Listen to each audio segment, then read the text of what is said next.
Lovely to see you all, as usual. We have an apology from John Message, who is home with COVID. But seems to be covering well, and he's online. And Moko has put his apology in, as has the board and has Frank. Your Worship, just in the spirit of what we've been discussing recently, I think it's important that we recognise that Moko is at Parliament today, meeting with ministers, so he is on work duties today. He's, yeah, absolutely. So thank you. I just want you to all please bear in mind the figure 101. Oh, 101 days. Just so we all understand where we're at. And at the end of this meeting, it'll be 1 down, 2 to go. Other than that, I'll make no. Anyway, thank you all. I will say our prayer. We ask that through council discussions and decisions, the representatives we have elected may govern the Far North District Council with imagination, skill and wisdom to achieve a fairer and more united community that enhances the well-being of our district and solves the district's problems efficiently and effectively. Amen. So thank you all. Now, so we've got apologies. I'll move to the second. All in favour, please say aye. Aye. We have 3 deputations, and so welcome to our presenters. And we'll call Toa, if you would come up first, about the Northland campus. Thank you very much. Okay, 10 minutes to present, and if there's time, there may be questions. But welcome, it's lovely to see you again. Aye. Been a while. Ka whai, tēnā hoki koe te koro matua, mea kāta, mihi kawana ia koe koutou katoa rā, e ngā kai kaunihera, mai I roto I te kaunihera o te tai tokerau ki te raki. Nō reira tēnei te mihi atu kia koutou katoa. Look, thanks Your Worship for giving time and for councillors. What I wanted to do was just, I've only got about 7 or 8 slides, just to sort of give, I guess, everyone an update on what's happening within the North Tech space. So we can jump to the first slide here. Just some key points as sort of takeaways for you. So the first one is that North Tech, Tai Tokerau Wānanga, is now part of Te Pūkenga. Te Pūkenga is a national provision of tertiary vocational education across the country. So all 16 polytechnics across the country, I think there's about a dozen ITOs are all coming together under one umbrella national provision. That's as a result of probably the lesser known reform, which is the road reforms that are in place at the moment. So what I see this as is an opportunity to deliver, I guess, in different modes. We've always had a challenge in Tai Tokerau in terms of our rurality and provincial settings, in terms of getting people on campus. So we're welcoming this because it enables us to provide more online, on campus, but more importantly, in work opportunities. So the learn and earn opportunity is really important for us going forward. We want whānau not to have to make decisions around what they do with their time, either spending it full-time learning or actually getting some wages. So the ability to learn and earn is going to be a focus for us in the next couple of years. The other one is that we're bringing the whole value of that whole network into Te Tai Tokerau. So what we can do, which we haven't really been able to do previously, is bring in the totality of the scope of programs into Te Tai Tokerau. So we've got a wider scope that we're looking at delivering on. And also it takes care of the cohort issue. So in Te Tai Tokerau, we have smaller classes. If someone up into Harbour wanted to run a class, say in engineering, and only had about 6 students who wouldn't be able to do it. But now when you put that classroom across the national provision, of which there could be 5,000 students, all of a sudden those things make sense. So what it does, I think, is provide some great opportunity for us to move forward. The other part of it is investment. So the investment that we're putting into North Tech at the moment in terms of some of its capital assets and its facilities are also focused on the mid and far north, not just Whangarei. Our strength areas going forward, particularly in rural health and Māori health. So We know that health is a real priority in our communities. What we want to do is bring as much of that health programming into Te Tai Tokerau. So it could be oral health, podiatry, as well as some of the more professionalised programs, as well as boosting our nursing numbers in those areas. Trades and construction is also another area that we're still investing in and making sure that we have that as a focus, particularly with all the infrastructure challenges that we have up here in Tai Tokerau. The other good part about trades, construction and the energy sectors is that those jobs are close to home. So we want to make sure that we link those in a lot more. Primary industries is one of our standouts in terms of our programming. Climate change and sustainable energies is also a new one that's come through for the region. How do we get innovative about delivering on energy poverty and other issues in terms of sewage, water, all those communities that don't have those interconnected accesses, and what does that look like? A lot of that's benchmarked against our mātauranga hapu, mātauranga aiwi aspirations. So predominantly for us in Tai Tokerau, how do our akonga Māori, how do our akonga Pasifika, how do those with disabilities feel comfortable and see themselves in our environments? So that's a big part of what we're doing. Next. Ngāwha Innovation and Enterprise Park. So we have a current site that we've leased over at Ngāwha. It's primarily around the trades and the primary industry areas, but what we've done is we've made it an innovative interchangeable space so that we can respond to future growth needs in Rohe. So what we want to do is not land ourselves with facilities that are only set up for one purpose. So multi-purpose building makes sense for us. And nestling it within the Innovation and Enterprise Park means that there's just some natural synergies that will occur across for us. The stages, we're about 25% of the way through the construction. Our ETA is probably about November, probably possession by about Christmas. So 2023, I think early 2023 is when we'll organise the opening and also look at some of the programming that we can bring in to Ngāwha. Yep. Kaitaia, so our delivery is split across 5 sites. What we want to do is bring them all together under one umbrella. So, you know, we've got some real tired assets out there, and for me, it costs more to maintain those facilities than anything else. So it's a real headache. What we want to do though is get some investment. We're partnering with your CCO, with Far North Holdings, to be able to bring together something a bit more better for Kaitaia in our community. Yep. So the opportunity there is to bring a lot of our providers together as well. So like what you're dealing with in terms of some of the complexity of the challenges in front of you, conditions of uncertainty that are present, not a hell of a lot of resource out there anywhere, and collaboration is one of the solutions for us. So how do we collaborate with our providers in the education and vocational space? To be able to share spaces, get some efficiencies, all those sorts of things.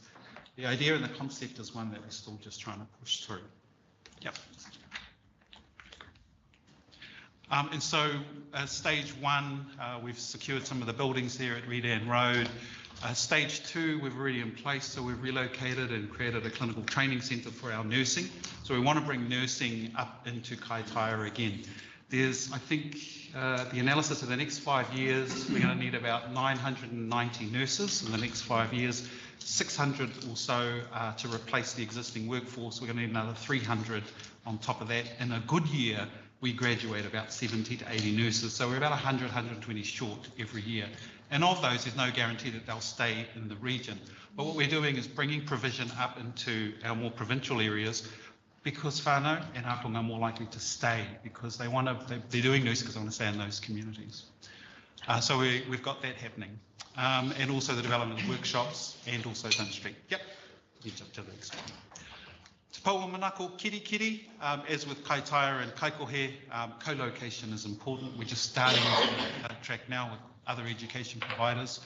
Cost efficiencies, shared facilities, that's sort of the way that we're going in there, and we've got a bit of a hub model. We do have Ngāti Reo here who have partnered up and put their hand up to want to partner with us around programming, get access to those akonga who probably didn't see themselves having a future in the vocational space.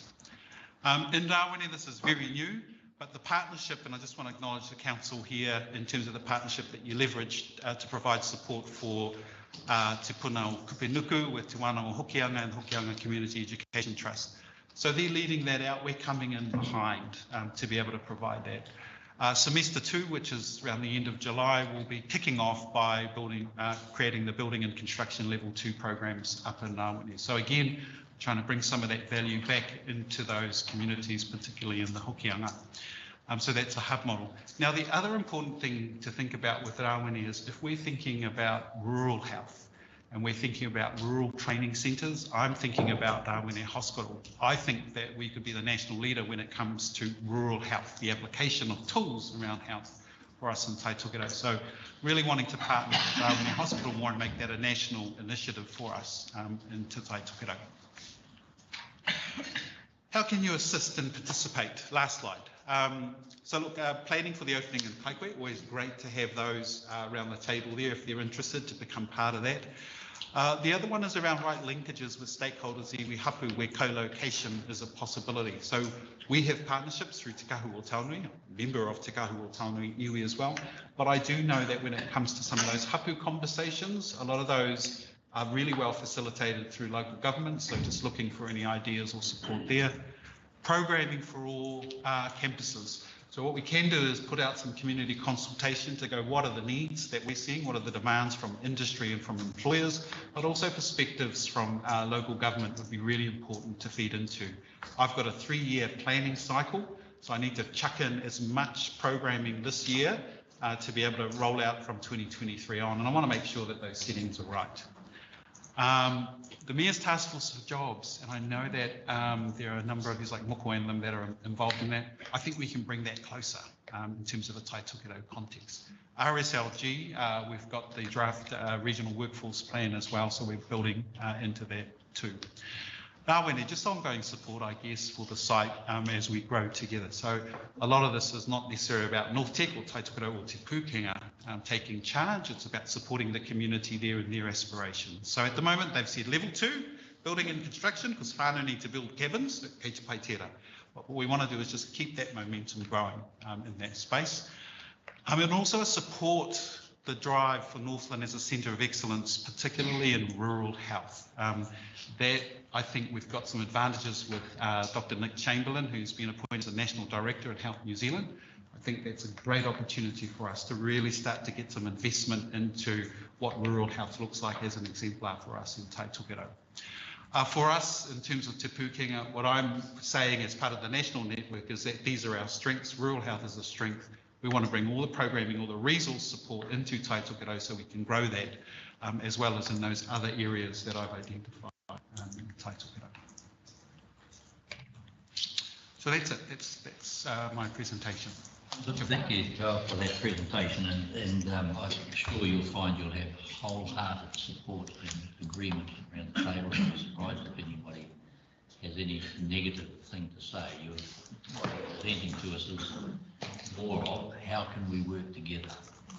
And you named a number of sites. I just used the industrial site up here that is a classic example of council making a good decision, and now it's really starting to roll, and it going into the future will have a huge benefit for us. So we'll be looking forward to continuing working as this unfolds, because I can see that it's going to make a big difference to our people, and that's entirely what the objective is. So can I just thank you very much on behalf of council for your presentation, and we'll look forward to hearing more of you from you in due course. Okay, thank you very much. Thank you Just a quick mihi to Councillor Rachel Smith, who came to Hakapoto, the graduations a couple of weeks ago. 2 years worth of graduations for our ARCOM, so just want to acknowledge. Kia ora. Thank you, Kia ora. Thank you. Can I welcome Darwin? Darwin from Harukora, Harbour Coastal Erosion. She should be online.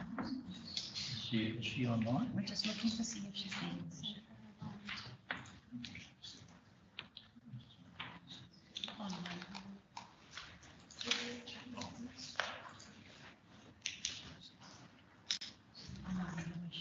Not online. Right. Jude, if you don't mind, if we can come to you, please. The second presenter's not with us at the minute, so welcome. Thank you very much for coming. Glad you drove safely here. We were on a Zoom call earlier today, and Jude managed to zoom in well, just very carefully. So the floor is yours. Thank you very much, and we look forward to your presentation. Okay, tēnā koutou katoa. It's lovely to be here. I just want to make some acknowledgements. Thank you, Mayor Carter. Yes, it's, I did drive safely here this morning. It's so great that there's coverage on the ferry.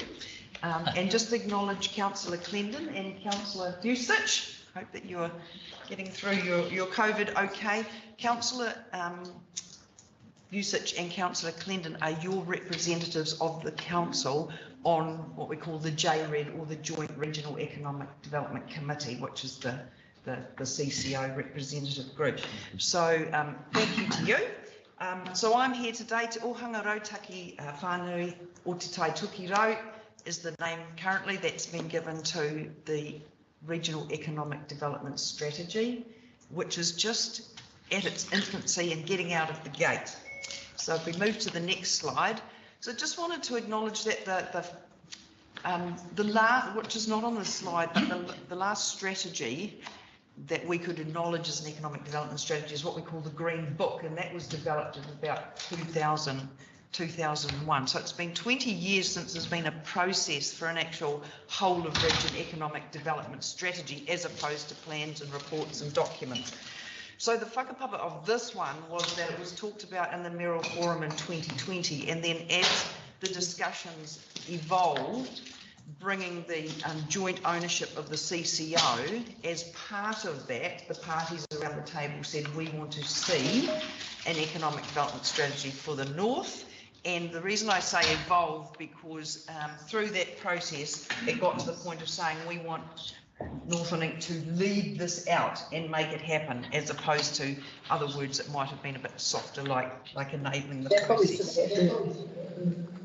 So within our statement of intent, which you I'm sure all have seen, it actually says that we will lead out this economic development strategy. As we do in the North, and I think we do it really well, we're taking a partnership approach, of which local government is a very important part. If we move to the next slide. So there has been a process undertaken, and there are now 12 members of a steering group, and I think you're probably well familiar with many of those, because I think the Far North is well represented there, and those parties will come together at the end of July for the first time, and it will be their responsibility to oversee and guide. I'm particularly excited that we've got a couple of younger ones on there that probably lower the average age by about half. Shane Witehera, who is a young Māori leader and currently with TPK, but many other kōtai, and Justice Hetaraka, who is Te Warahi and Janet's moko. So yeah, lots of other exciting people on there, but it would be really good to have that youth voice come through. Outside of the 12, which I say the number 12 has been chosen as representative of the Io Mātua and the 12 angels. And I won't go into that whakapapa, but Eru is a very good orator around it. But outside of that 12, we've got Eru, who you're probably also familiar with as our Public Service Commissioner for Te Tai Tuki Rau, and also Revoking Evans, and it was wonderful to be able to follow tour today. And Revoking has very many hats, but that education experience in PO that she brings is going to be really critical.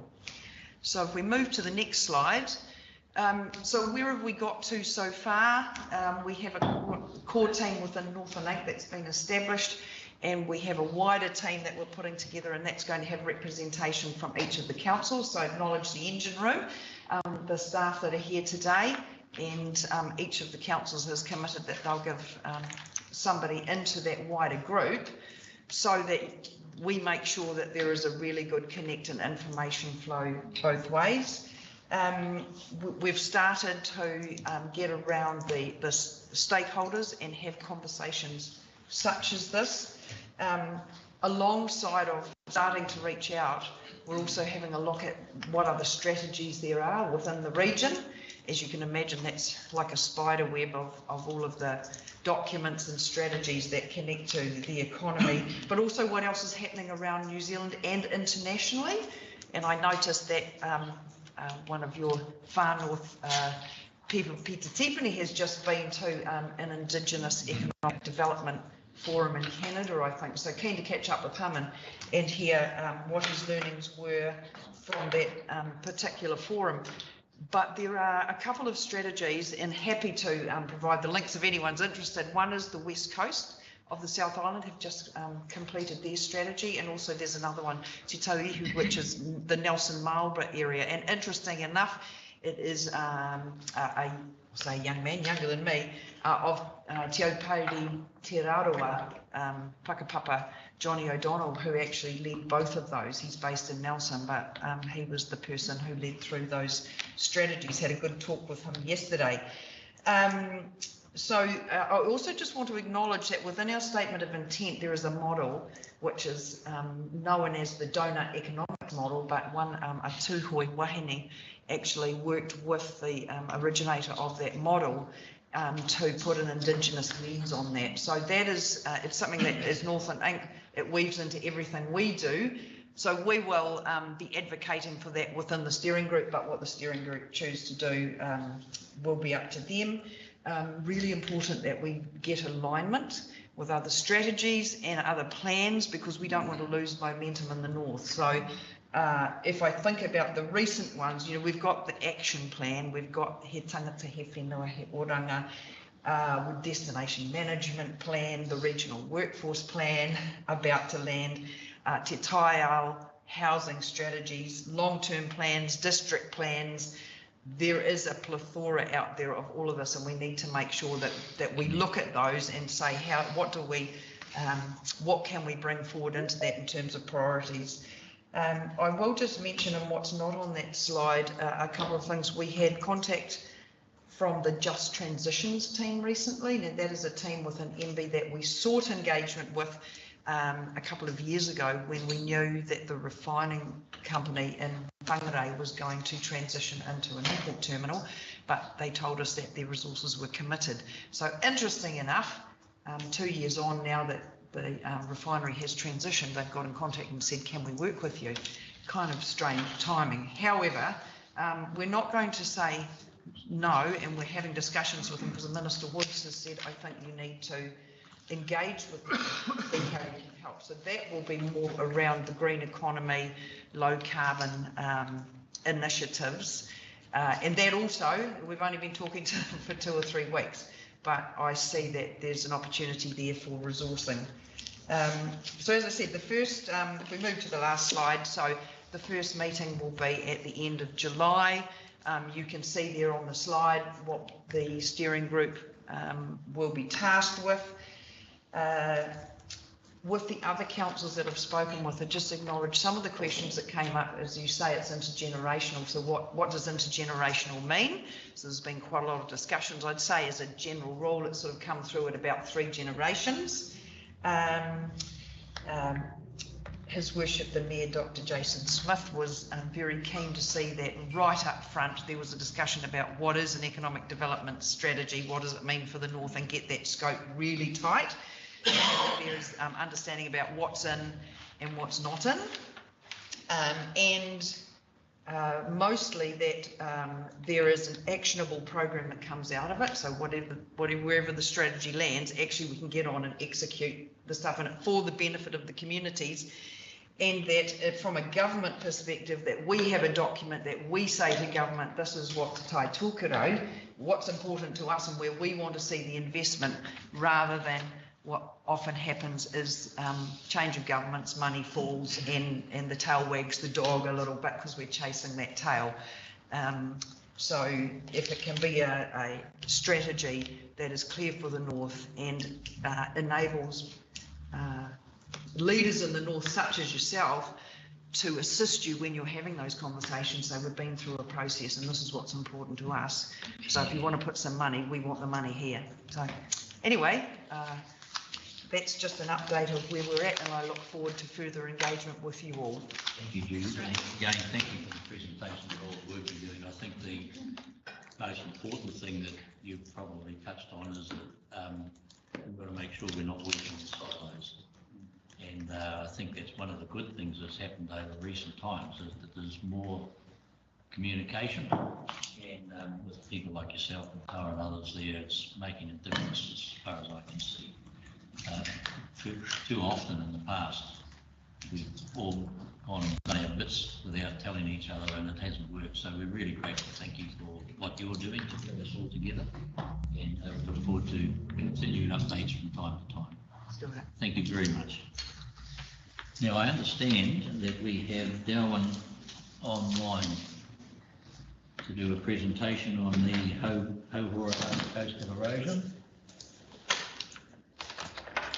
Welcome.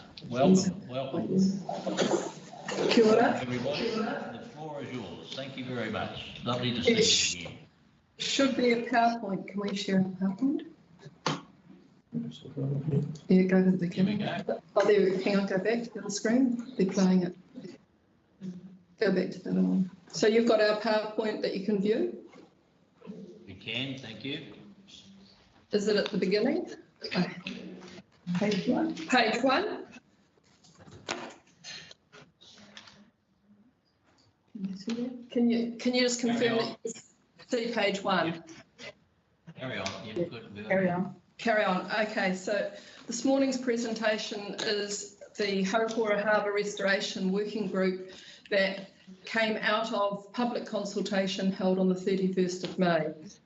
So slide one shows you the current erosion, the degradation of the sandstone cliffs over the last 100 to 120 years with no pohutakawa, very few pohutakawa, lots of weak species, increased sediment. So that's the current state in some of the really bad locations. These are early photos taken from Te Papa Museum's collection showing turn of the century, 1918 to 1930. You can see it's a pretty clean harbour, there's no sediment, there's good indigenous species, and pohutakawa dominated the coastal area.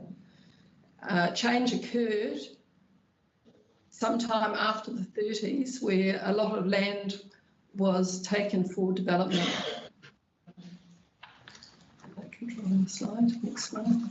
1947 White's Aviation, you can still see that there are remnants of shelly beaches. You can still see that there is a lot of vegetation around the coastal edge with pohutakawa and other indigenous species.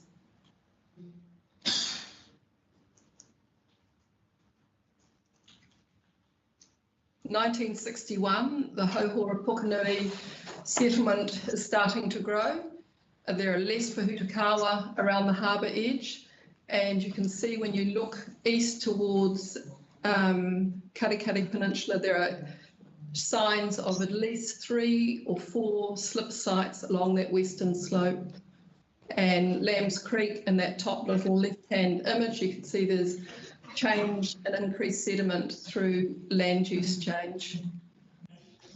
So by the mid-75, it was definitely accelerated by the development within the Te Aupuri Peninsula region.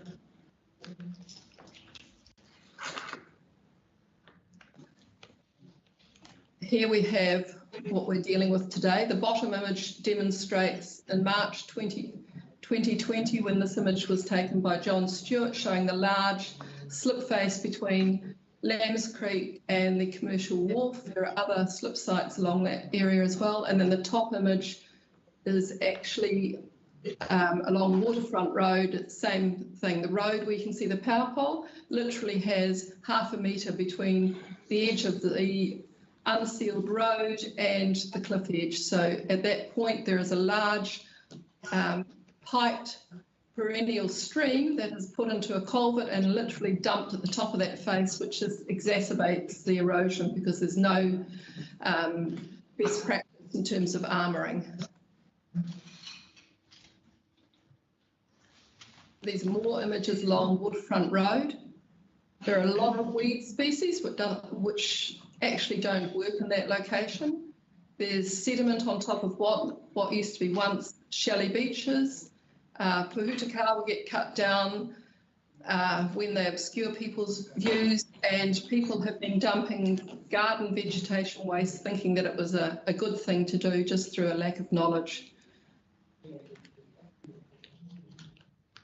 This is Wilf Wagner's property. In 1980, he set out and planted Pohutakawa all along his cliff edge, at least 6 metres in from the cliff edge. He then built a wall out of tyres. I'm not sure how he tied it together, but those Pohutakawas are now clinging to the edge. Some have fallen down, which is Pohutakawa can reattach themselves and sustain themselves when they do slip down faces. It's one of the unique characteristics of the Pohutakawas. And in the next slide, you'll see a few more remnant tyres, and it has receded over 40 years, at least 10 metres by the images that you'll see in the next slide. So that tyre is more or less where he said he built the wall of tyres. And you can see there's a Pohutakawa that slipped down that whole cliff face and re-established itself. And you can see in the top right-hand corner on our screen, they're teetering along the edge, but they managed to hang on to it. So that's the western arm that goes out to Harukora Head.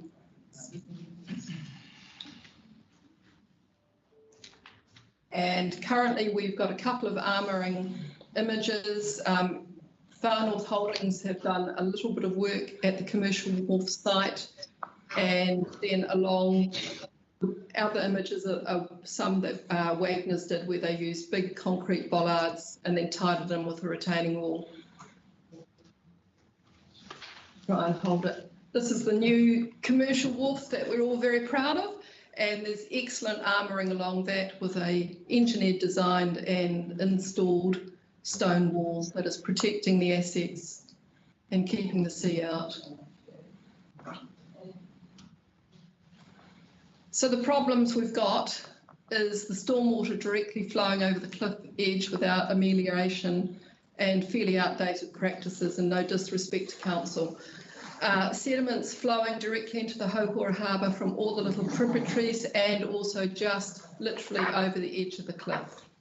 Vegetation's being dumped along the cliff edge, too many weed species, and then the challenge we all face in the world is the climate change. We've got more storm events. We've got a lot of predominant easterlies and northeasterly winds that are exacerbating the erosion of edges because the prevailing used to come from the west.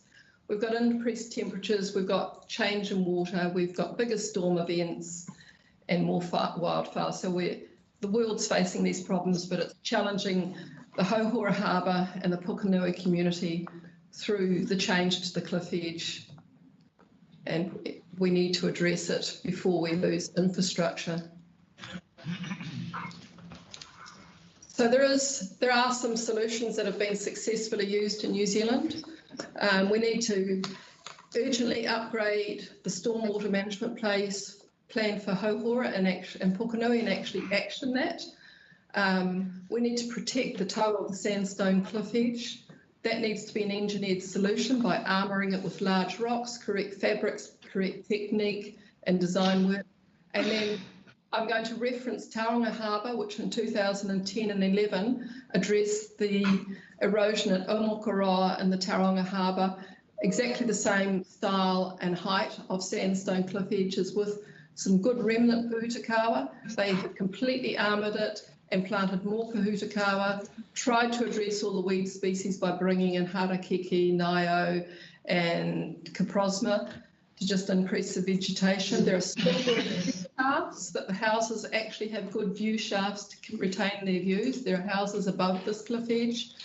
And so they've successfully done that with what we call tree root stabilization, which is the detail there of how the Pohutakawa, being a unique species, can actually create root balls that hold the ground together. When they slip down the slope, they hang in there. But more importantly, if we don't address the toe of this face, then it'll continue to erode. You can plant Pohutakawa but without addressing the toe of the cliff, it'll continue to erode.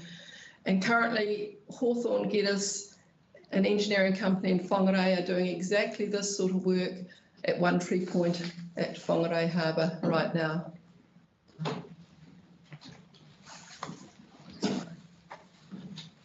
And so this is a community directive action plan that came from public consultation on the 31st of May. We have a working group of 16. Around the table, I will ask people to introduce themselves. So we'll start with Penny Towie. Tēnā kātou, Mr Mayor, tēnā koe, Penny Towie Kleskiewicz, Commercial Operations Manager for the area of Te Aupōuri, Mana Whenua and Harukora. Kia ora tātou. Good morning, Darren X, North Cape Subdivision Community Board. Darwin Shepherd, Landscape Architect. Fiona King, Resident Ratepayer. Hidekia Murray, Te Aupōuri. Yeah. So we've got this group of 16 odd people. There are apologies from a lot who are unable to join due to work commitments. But basically, we're after council support. We want to know what you can do. We realise this is an expensive operation. For instance, just to armour the piece between Commercial Wharf and Lambs Creek, we'd be looking at 2.9 million based on information I received 3 weeks ago. So it's a big project. I don't have the distance of the whole harbour that needs addressing, but basically the areas where infrastructure is threatened are the key to keeping this community safe, and we're wanting support from the council to have a clear direction to go forward, to seek external funding and to work on this with the hope of achieving it within the next 10 years. Thank you very much for your time. Thank you, and thank you all for being with us today and for your presentation. It certainly is a serious issue, and of course, as you're well aware, it's not just in Harbour, so it's a matter that we will have to be working together with Regional Council and others just to see how we can address this issue. But we do appreciate you very much the time you've taken. Your presentation was excellent, thank you. So we will give it consideration and then take advice on where to from here. Thank you very much.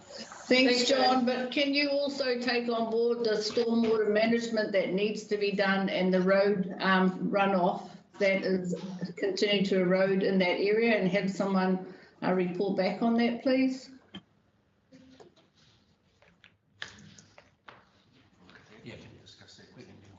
Yep, we can certainly pick that up again. We'll talk with Andy and others offline. Thank you. Thank you. All right. Any questions? Okay, thank you. No. Thanks so much. Thank you very much for giving us your time. Kia ora. Excellent. Okay, so we now come to the agenda, and the first thing we do is I have some mayoral announcements. The first is that I want to just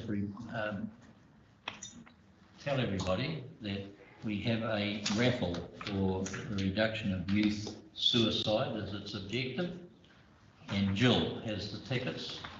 So not that it's compulsory, but if anyone doesn't buy one, they're in trouble. Okay, so thank you very much. It's $5 a ticket, I think, Jill, is that correct? So if you would, before you leave, just make sure that you make your contribution to Jill, and there is a prize at the end of it, I understand. The second thing is that we have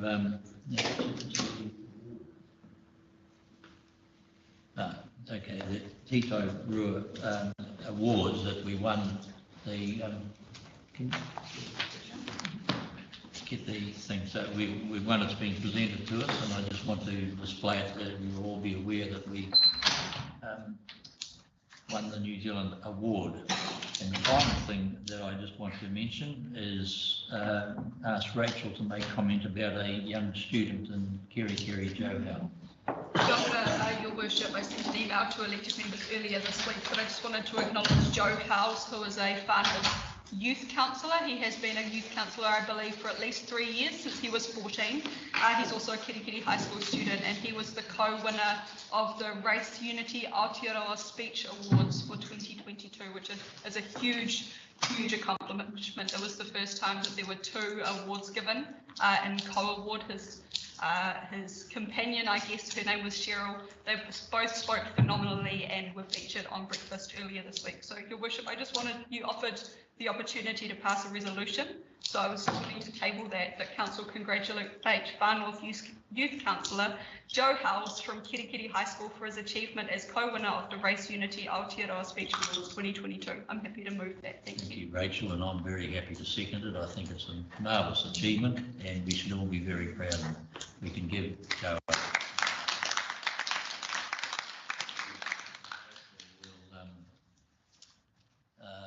talk a bit more about whether we might do something more with it. So thank you very much. Did you want to put that resolution to the vote? Oh, I guess I should, shouldn't I? I thought I had by acclamation. All in favour, please say aye. Aye. Contrary, no.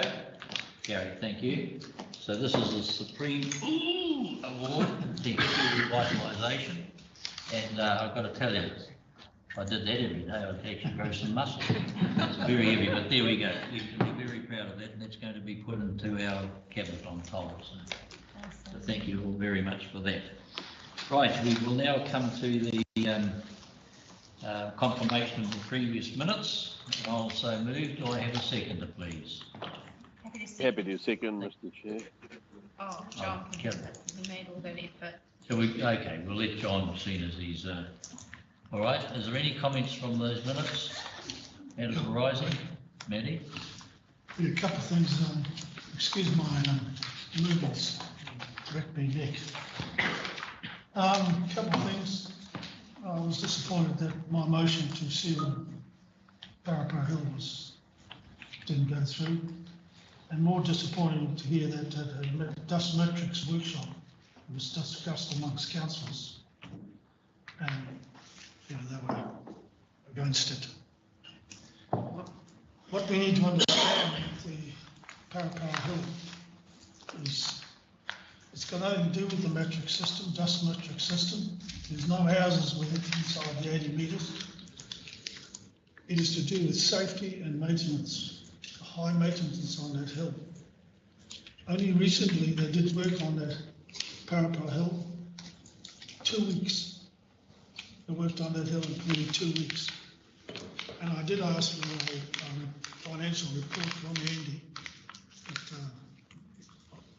the report I got back wasn't effective. So the reasons are disappointed, and we're going to continue to fight this. We need to understand, all of us in this room, that over the years, council has tar sealed hills that are a problem. Particularly, I'll give you a couple of examples, to Harbour and Harukora Hill.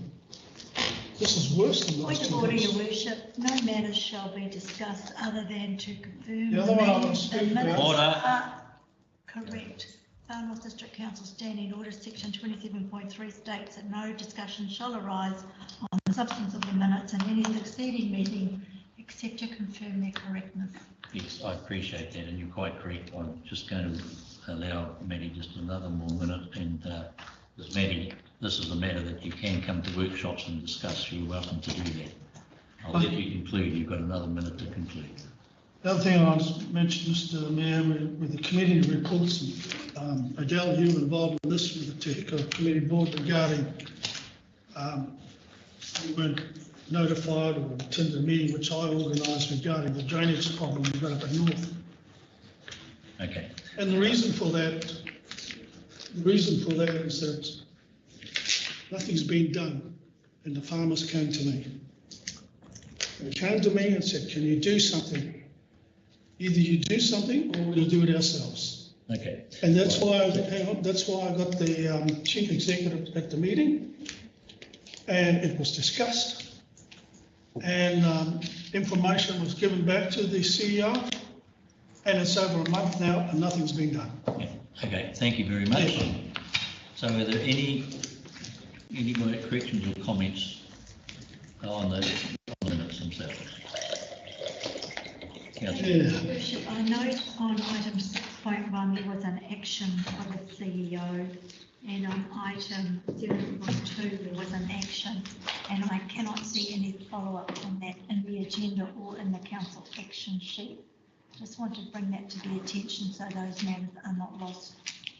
Okay, can we take a note of those in the minutes, please?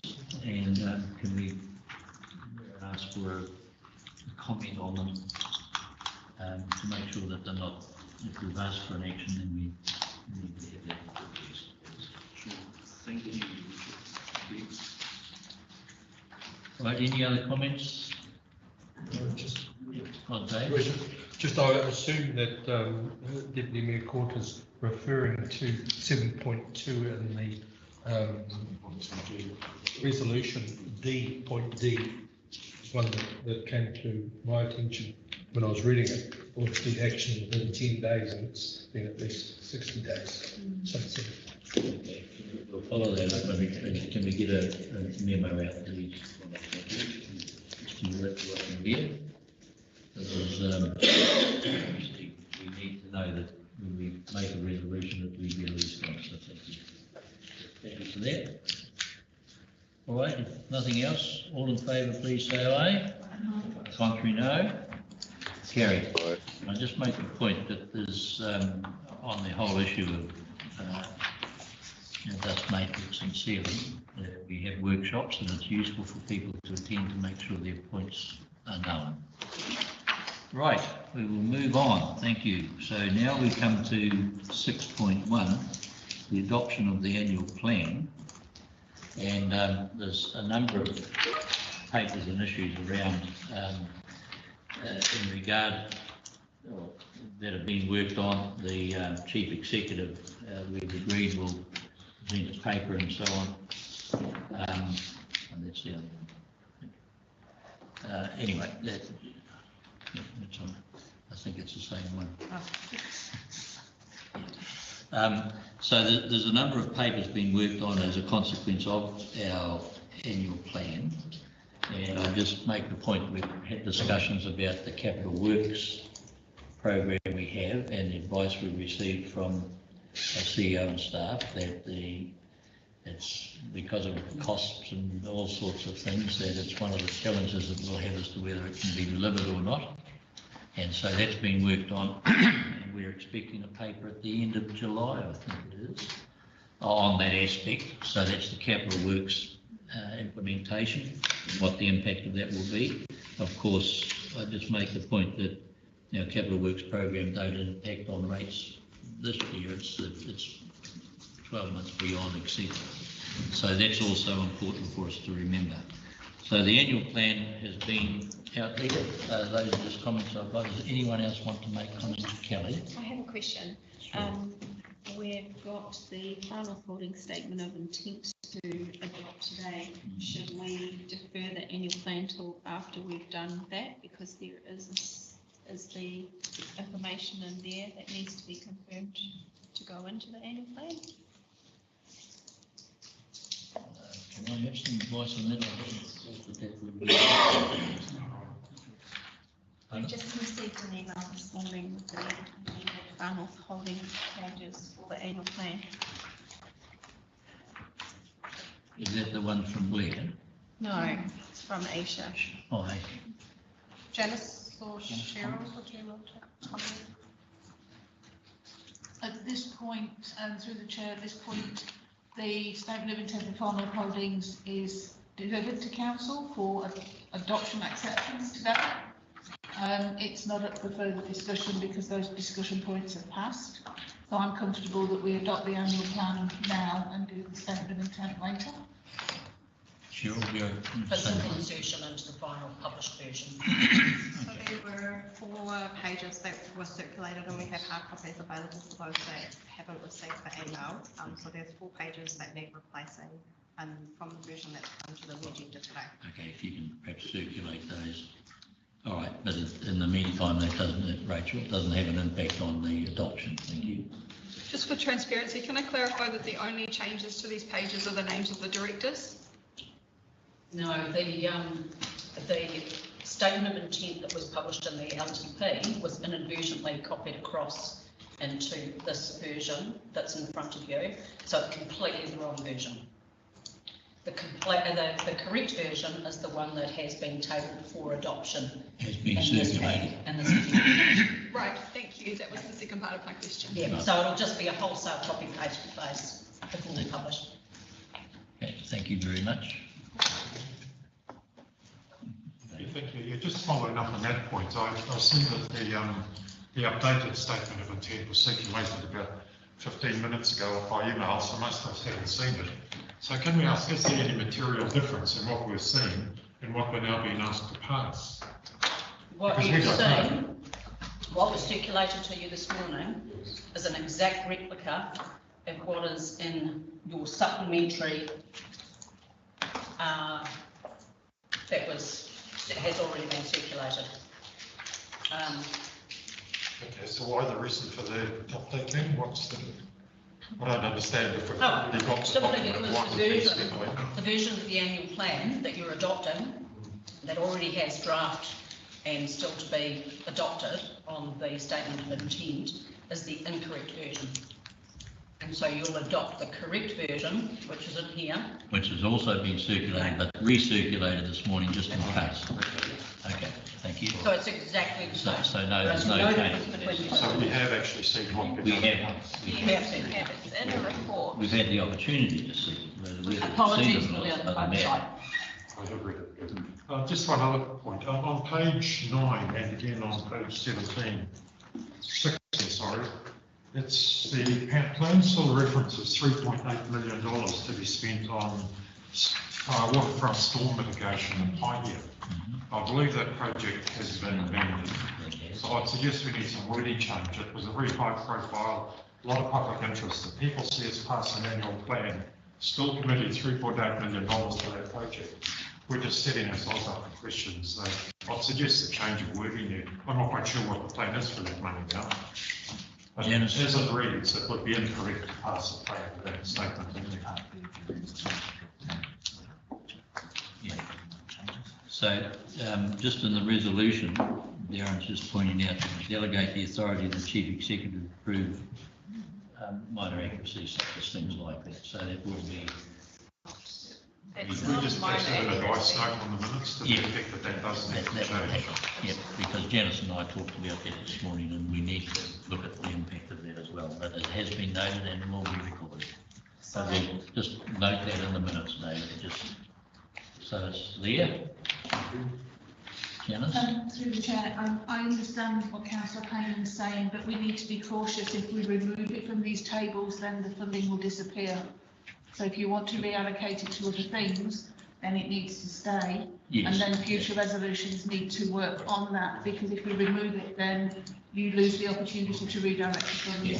So maybe we just need to put some words in there. Yes. In the I understand description. the number has to But stay the number there has to to be stay. adoption, but So- the wording. Yeah, and so we just note that will be done in the way you're talking about, so that as we move forward, we don't lose that opportunity to reallocate. Okay. Now we move this. I'll move. Do I have a seconder, please, Anne? Thank you. We've had a discussion, so I'll put the resolution. All in favour, please say aye, noting the one or two comments that have been made. All in favour, please say aye. I'm voting against on principle Okay, because thank you. it's preempting. Thank you. And Maddie's abstaining, thank you. Right, that then draws us to the setting of the rates. On page 79. Bear with me, I'll just turn the pages.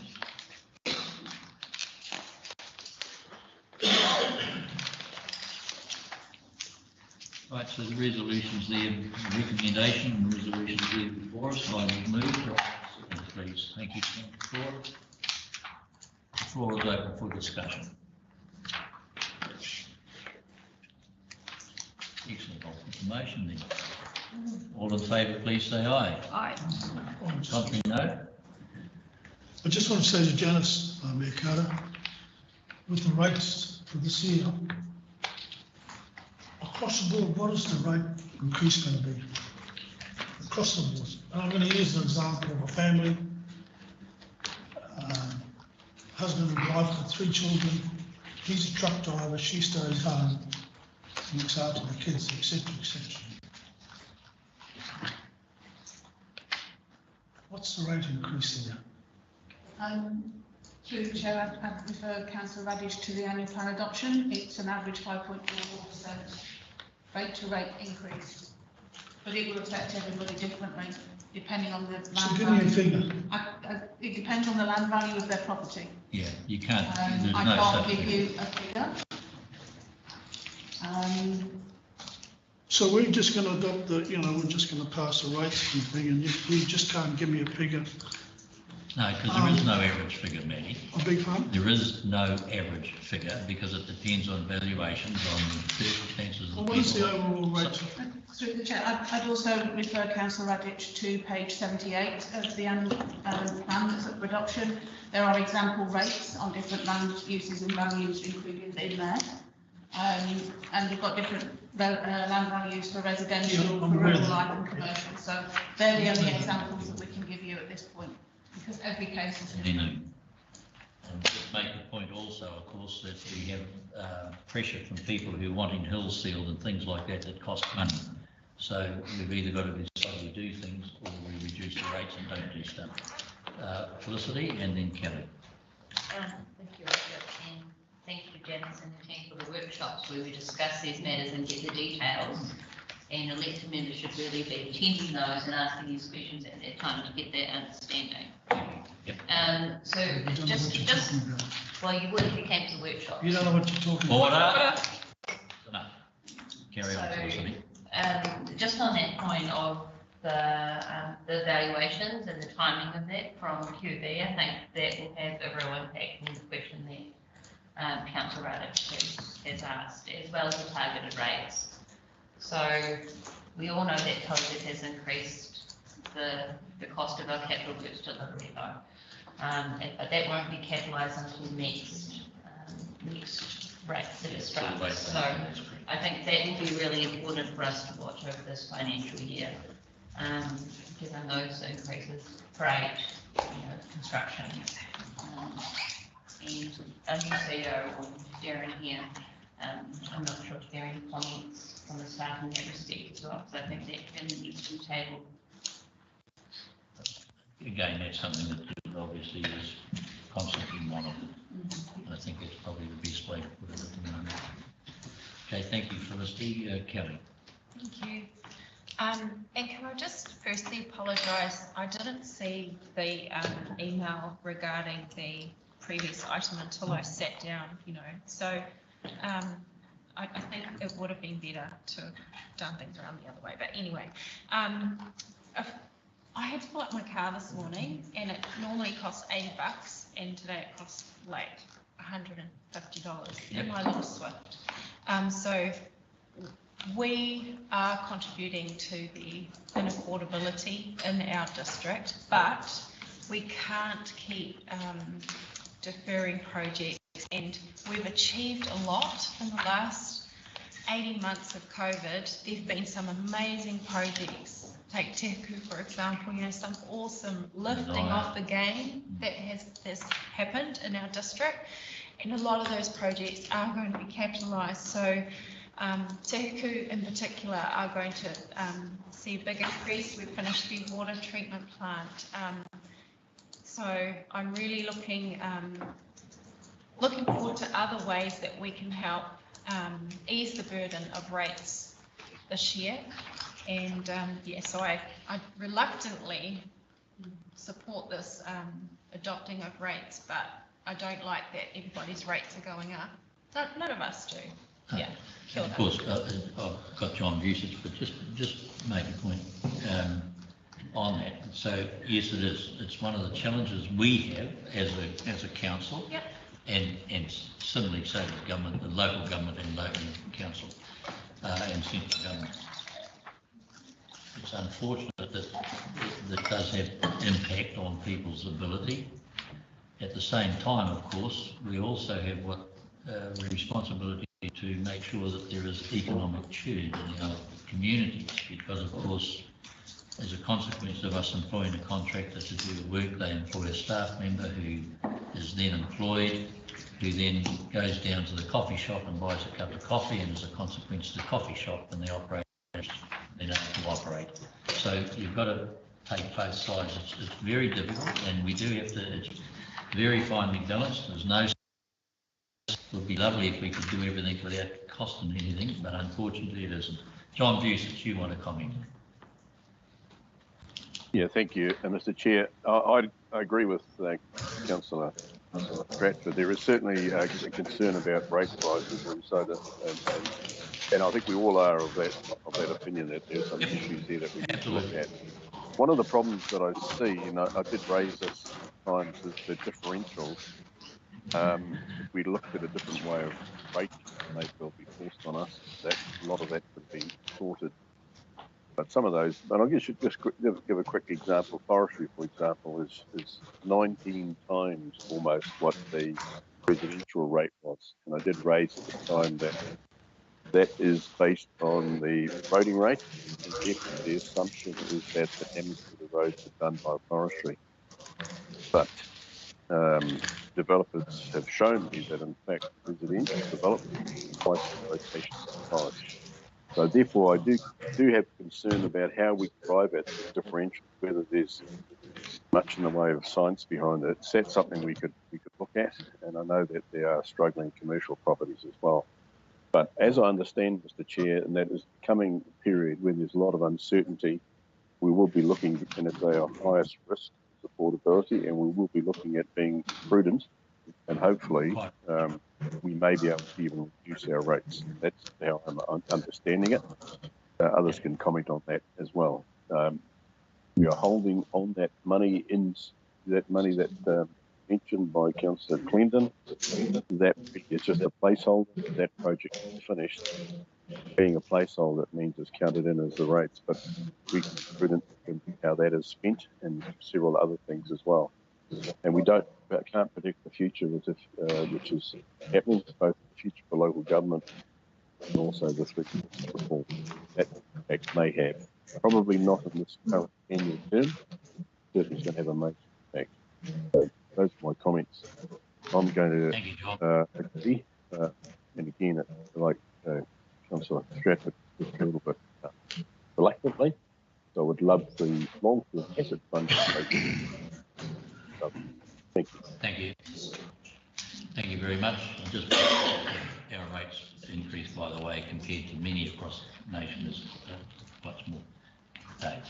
We've got to be more conscious of affordability than ever before. Yep. You know, here we are, we're increasing the rates 5.44%, which is an increase which we've negotiated and spoken about extensively in the last probably 12 months at many workshops. But at the same time as we're talking about a 5.44% increase, we're speaking about fuel, which Councillor Stratford just raised how much that cost her extra. Well, she ain't got that on her own, all of us have got it. And just the general inflation that we're living in right now, it's huge. Just look at the food price. The toothpaste went up $2 a tube. Just one little thing that has an impact. So that means we've got to be more conscious. The other thing perhaps that we need to lead the way is this working from home stuff and the economic churn, to quote the Mayor. That is impacting on our small businesses, on just about everybody as well. And, you know, I think we've just got to be so conscious of where we're at and what we're doing. Absolutely. It frightens me as to where we're heading. And that's one of the challenges governments, organisations like ours have. Who knows what the economic future is going to be in the next 12 or 24 years, months and so on. Part of the challenge. All right, are there other comments? If not, I will put the resolution. All in favour, please say aye. Aye. Contrary, no. Are you abstaining, Maddie? Or against? Against. Against, okay. Thank you very much. Recorded, please. Be recorded, absolutely. Okay, thank you very much for that, folks. We'll now come to item 6.3, speed limit bylaw review. Your Worship, there will be an amended recommendation. And I recommend we ask that they be allowed to speak. Would you be allowed to speak with? Sure. Before we put in. Recommendation, there's an amendment required. Right, Shane, thank you. Good morning. Good morning, thank you. It's good to be back here after a long time away from live meetings. So this item is about revoking the speed limits bylaw, which is part of the implementation of a new speed limit rule that came into force on 19th of May. So as part of that rule, the government, or Kotahi, are setting up a national speed limit register, and that becomes the legal enforcement mechanism for speed limits. So it's a national register. We're in the process of finalising the migration of our current speed limits into that speed limit register. When this item was written, we were expecting that to have been just completed. However, we've found one or two minor issues that we're just resolving at the moment. So my recommendation now is to add the words effective on 19th of July 2022. That's the last date that when our speed limits must be live within the National Speed Limit Register. So that's why I've suggesting that change to the resolution, or to the recommendation.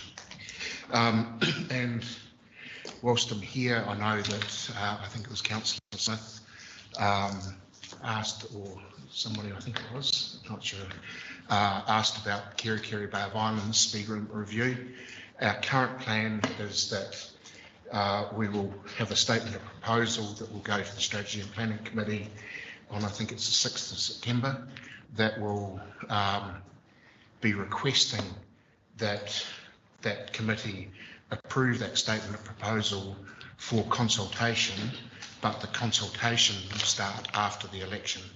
So we won't tie the consultation we do around speed limits over that election period. We've found that that works quite well where we've had that conflict with other councils.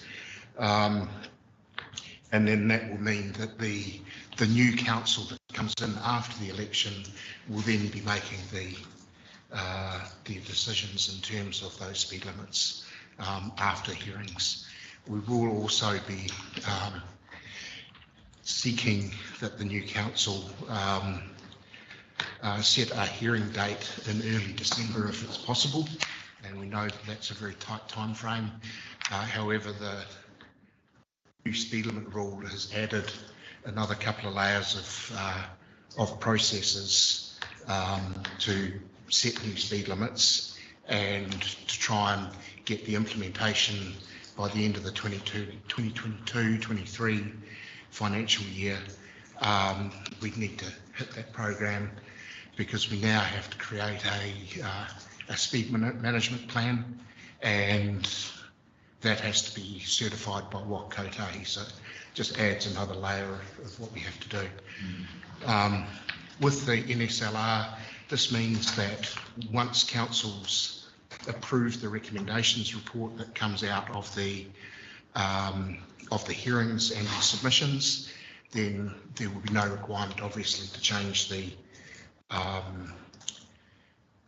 have another agenda item to actually make the changes to the bylaw as the implementation happens. So we just do that through the NSLR, and we're currently producing a briefing paper for all councils on all the changes. Thank you. Sean, thank you very much for that presentation. That's helpful. Councillor Court. So based on that, Your Worship, I would move that the Council revoke the Far North District Speed Limit Bylaw 2019, effective 19 July 2022. Happy to second, Mr. Chair. Thank you, Councillor Usage. So we just wait for a second while the ladies put that up on the board for us.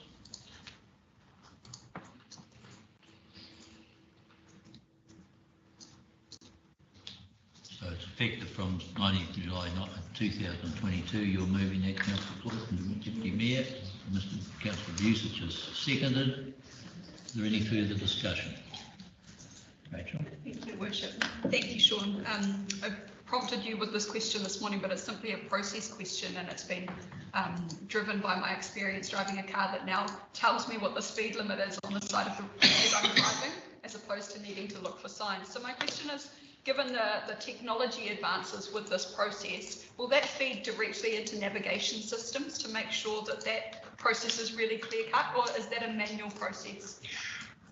Through the chair, I am unsure as to how that will work, but with the introduction of the National Speed Limit Register, it will be easier for the providers of those GPS units to update them. At the moment, they've got to keep up with rapid changes to bylaws right around the country. This will enable them with a single source of the truth for everything that they can update it with. My understanding is that that'll be part of what Wakote does, but Wakote actually will own that National Speed Limit Register. Thank you. David, I wonder, just before you tweet, I wonder if will this affect this lady who wants to borrow my car, do you think? What does it affect? The lady who wants to borrow my car?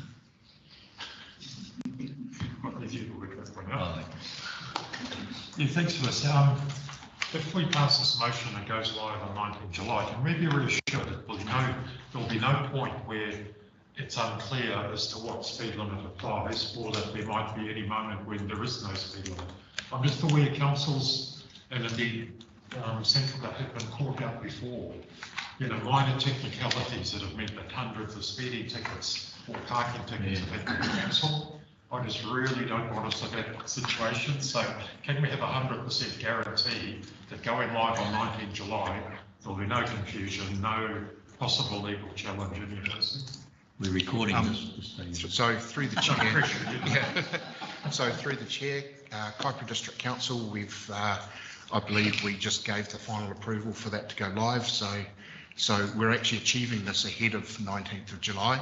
The rule itself states that on the 19th of July or before, so when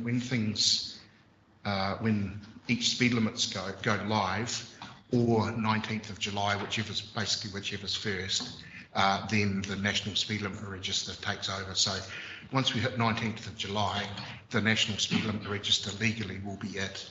And from our perspective at the far north, I believe that we're about 3 days away from approving so we'll be approving that probably Monday, Tuesday next week. So it gives us a bit of leeway, and that's why I've suggested the date of the 19th of July to make sure that we have that leeway. Thank you very much. No other questions? All right, I'll put the motion as amended, I'll put the motion as it is on the table. All in favour, please say aye. Aye. Contrary, no. Carried. Thank you very much. Thank you, Sean. Thank you very much. Very helpful, and good luck. Make sure that we don't get speeding tickets or whatever. Well, indeed. Okay, now where are we up to? Right, we come to paper 6.4 on page 92. There are committee recommendations. Second, do I have a second? Your Worship, just flagging that there is a small technical amendment to one of these recommendations that I wanted to discuss with the council. Do you want to move it and then we can? If we could discuss the small technical amendment first, that would be useful. Okay. Yeah. So Councillor Court initially raised this, which has then prompted a conversation with our technical staff around the Parks and Reserves Policy Development recommendation. So that's the third recommendation down. And the small technical amendment is simply to replace with be completed in line with the 2023-2024 annual plan to be completed and reflected in the 2023-24 annual plan. That request was made just to give clear direction as to how that was to be considered and implemented. Obviously, I would need the grace of council to consider including that technical amendment. Thank you. So will you move the adoption subject to that change. Happy to move all recommendations subject to that change, Your Worship. So that will become the motion. Is there a seconder, please? Thank you, Felicity. Any further discussion? Your Worship, just to acknowledge the teamwork that I think our committee went through on this day especially. It was a really robust, solid day to get to these recommendations in front of us. I feel really good about the process that we've followed. Good. And I'm excited to see these get over the line today. Thank you. Excellent. Well done, and congratulations to all of those involved in your leadership. Your Worship, it was just on the matter of the last aspect of the draft Parks and Reserves bylaw, and I did raise this matter in the committee. It was about the use and management of parks and reserves which are legally defined as road reserves, so gazetted as road reserves, but are not formally utilised for that purpose and are instead utilised as a reserve or a park or not currently formally utilised for anything. Raised by the neighbouring farm. Yes. So in that workshop, there wasn't a response to the staff at the time, and one of the staff online, I'm not sure who was online at that workshop, also agreed with me that it should have been considered and specified as part of the road use bylaw instead of the Parks and Reserve bylaw, even though it's utilised for that purpose. Does the staff have a response at this time as yet?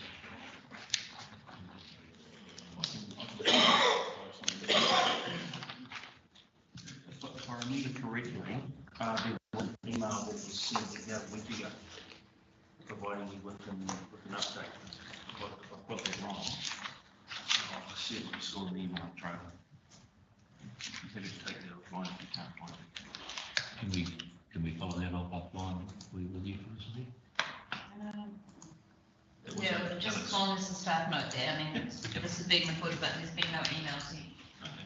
I'll follow up. I saw one from minutes. Thank you. Can I just also, it occurs to me now, just that one of the things which we've asked for as a council, goodness knows how long, at some stage, we've looked to see if we can see what parks and reserves and domains and so on that we have that actually aren't utilised, that we could perhaps realise and then reinvest them back into our reserves.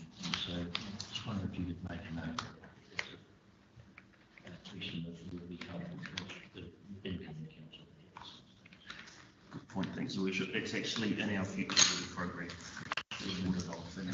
A stock take audit of and including, well, obviously, implicitly raises the issue of legal roads and so on that aren't utilised. It's quite a number of those. And they're not easy to shut necessarily, but that's the sort of thing. Anyway, enough from me. All right, any other comments? Otherwise, I'll put the resolution. All in favour, please say aye. Aye. Contrary, no. Carried. Thank you all very much. That brings us to 1. No, I think 6.5. Oh, sorry. Thank you very much. Sorry. No, please don't be sorry. Let me just get into it. Right. We will come to item 6.5. I'll second. Can I have a seconder, please? Kelly, thank you very much. There was some comment that was to be made, I think, in this regard. I would just like to signal a workshop that I would like the council to consider, and that relates to page 15, where it talks in the 6th box down. Encourage positive relationships with the community by having transparent engagement policy. Now, I'm not sure if there is a transparent engagement policy. I'm not aware of actually ever seeing one, but this infers a positive obligation on Harbour's holdings to have engagement policy. So I ran this past one of the directors the other day, and my notes from that meeting was that the law requires that businesses and affairs of the company must be managed under the directional supervision of the board, and the board has all powers in law. There is all guidance on what line can be drawn between what constitutes a deemed director or a shadow director, and largely this definition swings on a person or persons ability to influence a director. Having said that, we think that we need this engagement policy to keep people safe, to set a clear communication framework with full disclosure that sets the boundaries, processes and conduct around how communication will occur. And the reason for asking him is I think that we can all agree that we can do better in this space, but it's very late in the piece, and I don't want to amend I can't amend the statement today, but I would just like to signal that moving forward, I would like the Farmers Holdings and the Farmers District Council to pick up and work on developing what an engagement policy looks like. Thank you, Your Worship.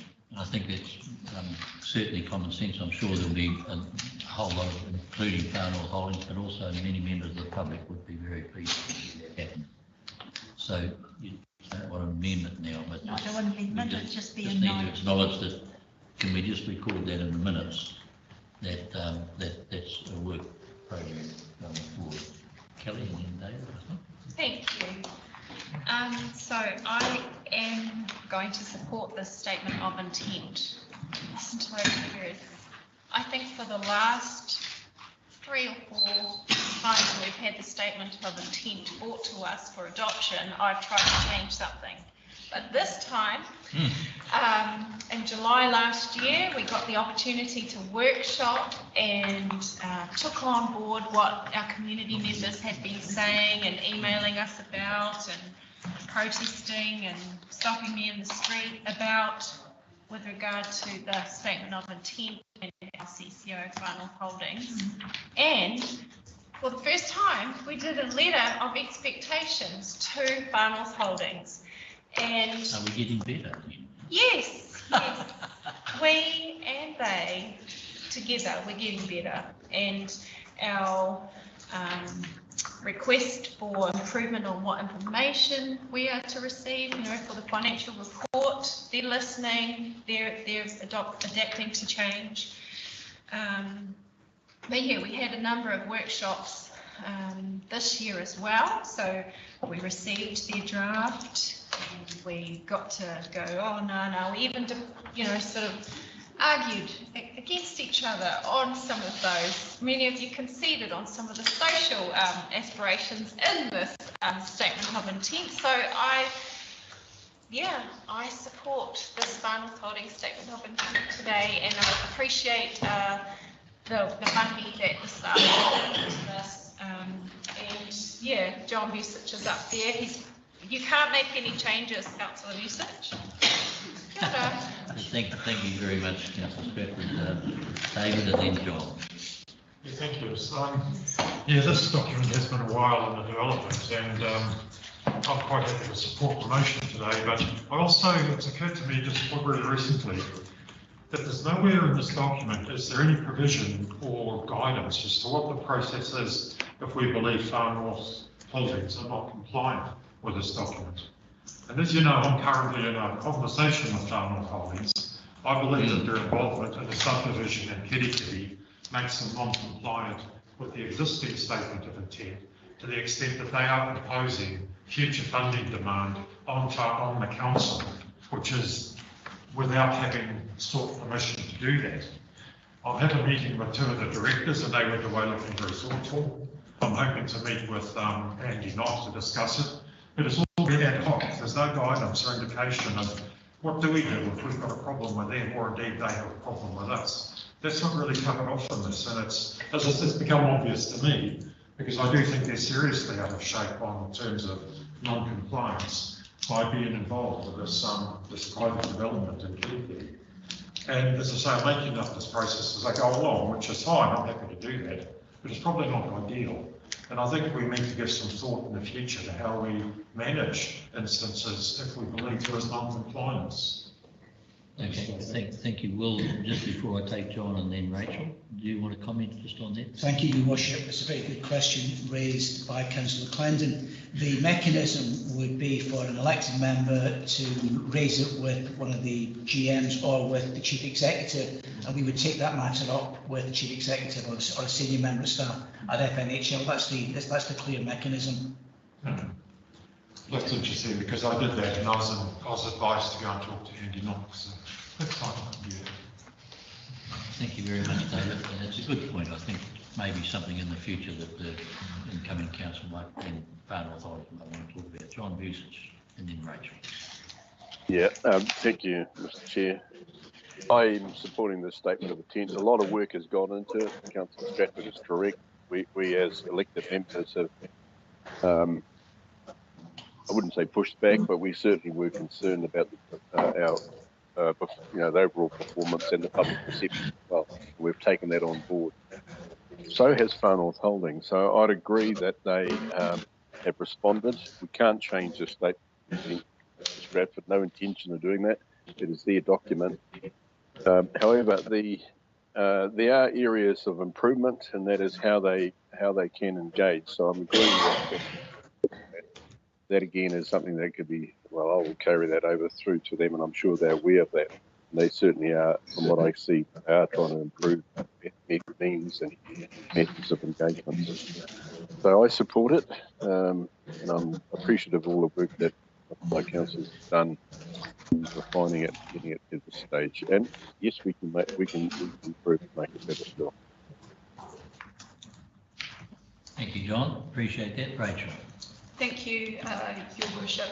I will be supporting this statement of intent today, and I agree with my colleagues, the journey that we've been on over the last 12 months, especially following the last time that we adopted the statement of intent, I'm really proud of. Obviously, we can always make steps forward, but if we had nowhere further to go, then we should probably be questioning the process in itself. So I'm looking forward to seeing where this goes from here. There just are a couple of points that I wanted to raise, and they're certainly not points in terms of the final holding side of things, but more in terms of our process. There are things that we've really clearly set out that our expectations are. And the example that I want to use is on page 20, the communication and reporting calendar.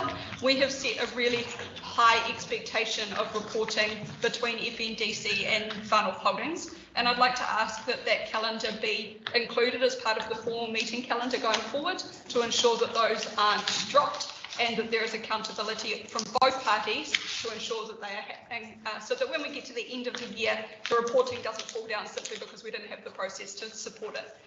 The second request that I'd like to make is that the statement of intent may be made really clearly available on our website.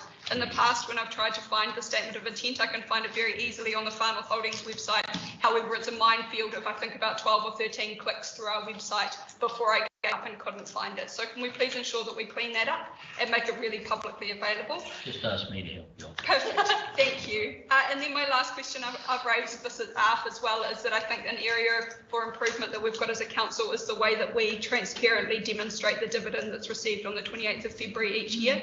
And I'd like to ask that going forward that's displayed separately in our annual plan, and perhaps consider that there's a formal report come to Assurance and Finance where we accept that dividend and we look to make strategic decisions going forward on how we utilise that. It is a big piece of revenue that we receive that our ratepayers benefit from, and I think it's important that we make that clear to them. Those are my points. Thank you, Your Worship. Well done. Janice, you want to make a comment? Just through the chair, in terms of the second point, Councillor Smith, I went through yesterday to update all of the statement of intent and the financials onto a separate Farnham Holdings link. So that should be addressed. Fantastic. There you go. So you don't have to rely on me afterwards. That's a bonus. Dave. Yeah, I too support this and acknowledge the journey that we've been on with Farnham Holdings over the past 12 months, and think that it's been very good. But I think that we should remember that if it ain't broke, don't fix it. They're paying us though, they're operating. Let's let them do their job, not make it more difficult. You know, absolutely right. I mean, one of the things that we do also need to remember is that local government throughout New Zealand look at Whānau holdings as the way to go for CCOs. Lauded by local government in New Zealand and many other local authorities, so they do a fantastic job. I think it's fair enough that you've looked and they've agreed to ensure that we have got all the opportunities to know what's going on, but I agree with you, we don't at the same time want to make it so that Felicity, you want to comment? Thank you, Richard. I was just on this process with Whānau Holdings, and what I see Whānau Holdings as the agent to change and transformation of all of Whānau, one township at a time, and they've proven that. Their delivery results are exemplary, and I think as an organisation, those workshops that we had with Whānau Holdings have been really helpful, and I think going forward as a council we can look to them at identifying opportunities, because if we own land, which council does, then we have options, and being an entrepreneurial entity, they may identify opportunities that maybe our council has not traditionally looked at. And I think the way for that is have more workshops and identify those opportunities and look forward in a timeline about what practically can be delivered or not. And by what entity, our council can deliver things, they can deliver things, and the private sector can deliver as well. And the purpose of those workshops is so that we're informed. Thank you for that. Point of reply, Councillor. Bishop. I just want to pick up on something my colleague Councillor Clendon said, and it's a very good point. So elected members are not necessarily professional directors, and they change every 3 years. So in regard to my comment around engagement policy, a clear statement outlining council's expectation and around how communication between council and the board could occur certainly warrant a formal framework and could be items that are captured within the engagement policy. I think that's more helpful than an elected member having a conversation with the chief executive, because that is not necessarily transparent to their colleagues or to the public, and they may have very valid concerns that need to be considered. So I'm hoping that we will have an ongoing conversation around developing this framework moving forward. Thank you, Your Worship. Thank you, and I just make Adele. Thank you, Your Worship. Just from a community board perspective, just a small comment to say that Whānau Holdings are working really well with our community boards. So I'm really pleased that that is happening. So thank you. Thank you, Adele. And I think the discussion today is again an example of the fact that we've taken more interest in the last visiting from, or just about from, than we have previously. And I think that's been a benefit to us. I think it's been helpful for Whānau Holdings, but it's certainly been a benefit for us to have a better understanding. All right, so we'll put the motion. Noting those comments, etc. All in favour, please say aye. Aye. Contrary, no. Motion is carried. Thank you very much. Now, if I follow the statement of the lovely ladies who's with me, I won't get it wrong again. I guarantee that. So we come to 6.6, the remits that are to be discussed at Government New Zealand. And I will move the recommendation. Your Worship, can I ask that they be taken individually? Absolutely, absolutely. I wouldn't expect anything else.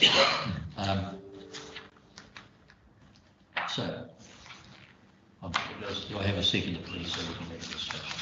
I'll second. Thank you. I'm just trying to open it. You look, it's easy, you just open the page. I think that's the first one I wanted to speak to.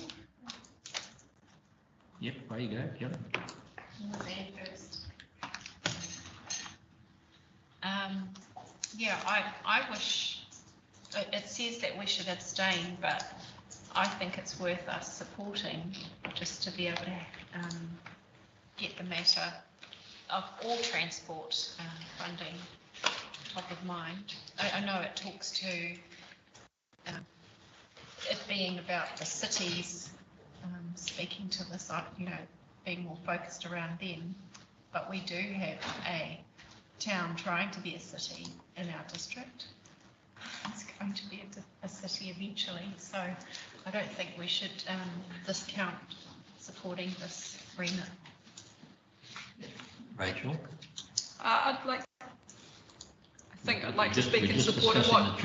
Yes, I support what Councillor Stratford has raised with a disclaimer that it may be a perceived conflict as my daughter is a student in an area that benefits from public transport. But I just wanted to make the point, especially following our deputation from Toa this morning, that a lot of our rangatahi especially have to leave our district to further their studies and to look at life potential.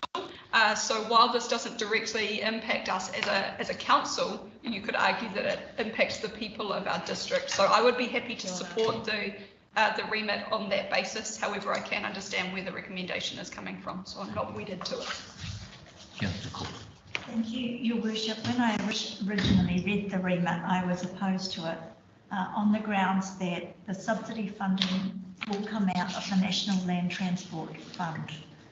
And this morning we've sat here and we've talked about the impact of rates, and I didn't raise this at the time, but I think our staff, elected members, my colleagues have done incredibly well to keep rates at 5.5%, given all of our contractors have to pay those increased fuel costs.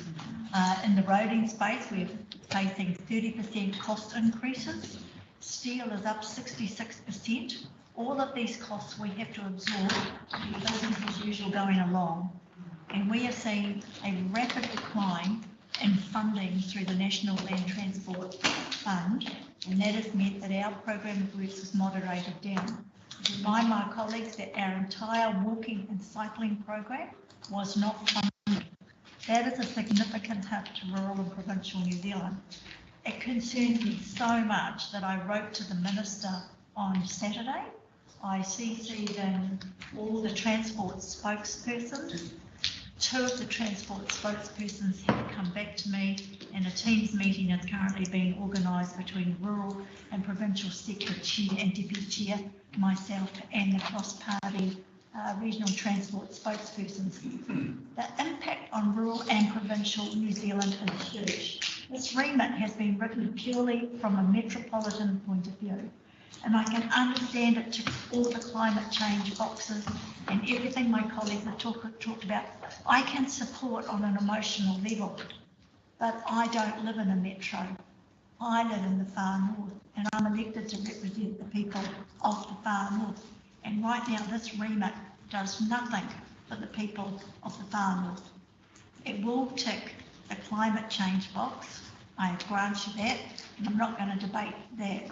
But I am going to say that unless this comes from an alternate funding source and is not a call on a future reduction on funding for the transport task of the far north, I can't support it.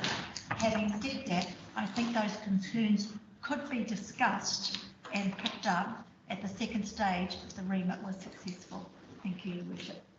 Thank you very much. Thank you. Yeah, thank you, Mr. Chair. Sorry, I think I'm slightly confused. I thought we were addressing the review of government transport funding. Yes. We are? Okay, we're not talking about the public transport. I think Councillor Stratford was talking about the public transport free fares. So I'm confused. We seem to be talking about both, but they're quite separate remits. So could I have clarity? What are we talking about at the minute? I'm talking about the change from changing abstain to support for the first one. Which is to do with the public free transport. fares on public transport. Yep. I think Councillor Court's talking about the overall. No, the funding, public transport is funded from the National Land Transport Fund. So yeah, just we're out of order with the actual resolution, that's all, but having resolved that to my satisfaction, thank you. I actually think we should oppose the notion of so-called free public transport.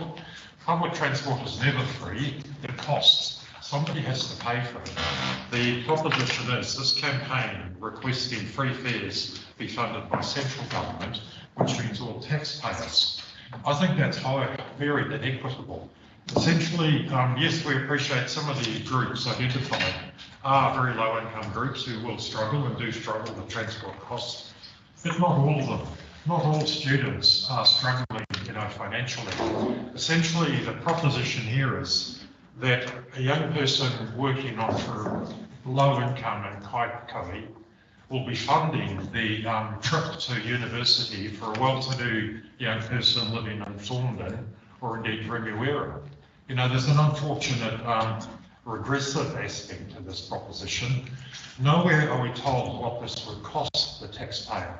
We know it would be many tens and possibly hundreds of millions. There were some numbers bandied about. I noticed community card holders, community service card holders, have locked in a 50% reduction. The government's agreed to that, so that's a permanent reduction.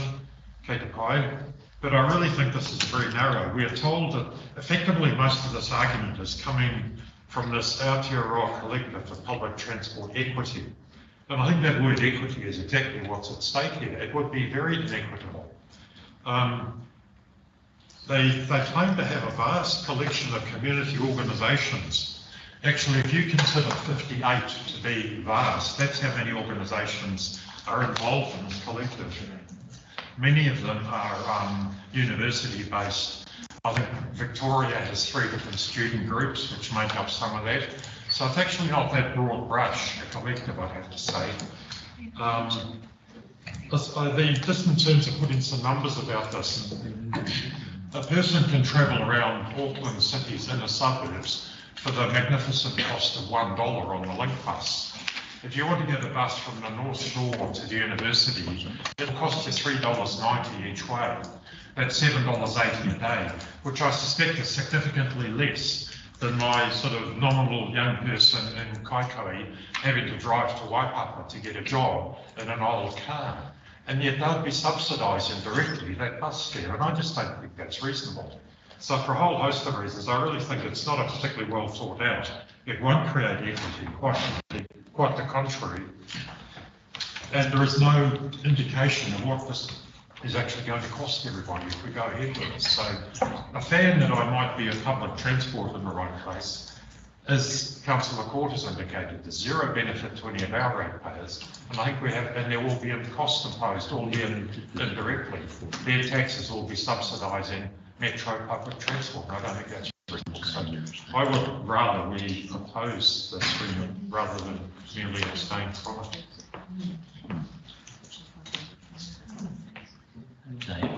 I too support what David Pendens is, coming from an area where we struggle to even have a taxi available in terms of public transport. So supporting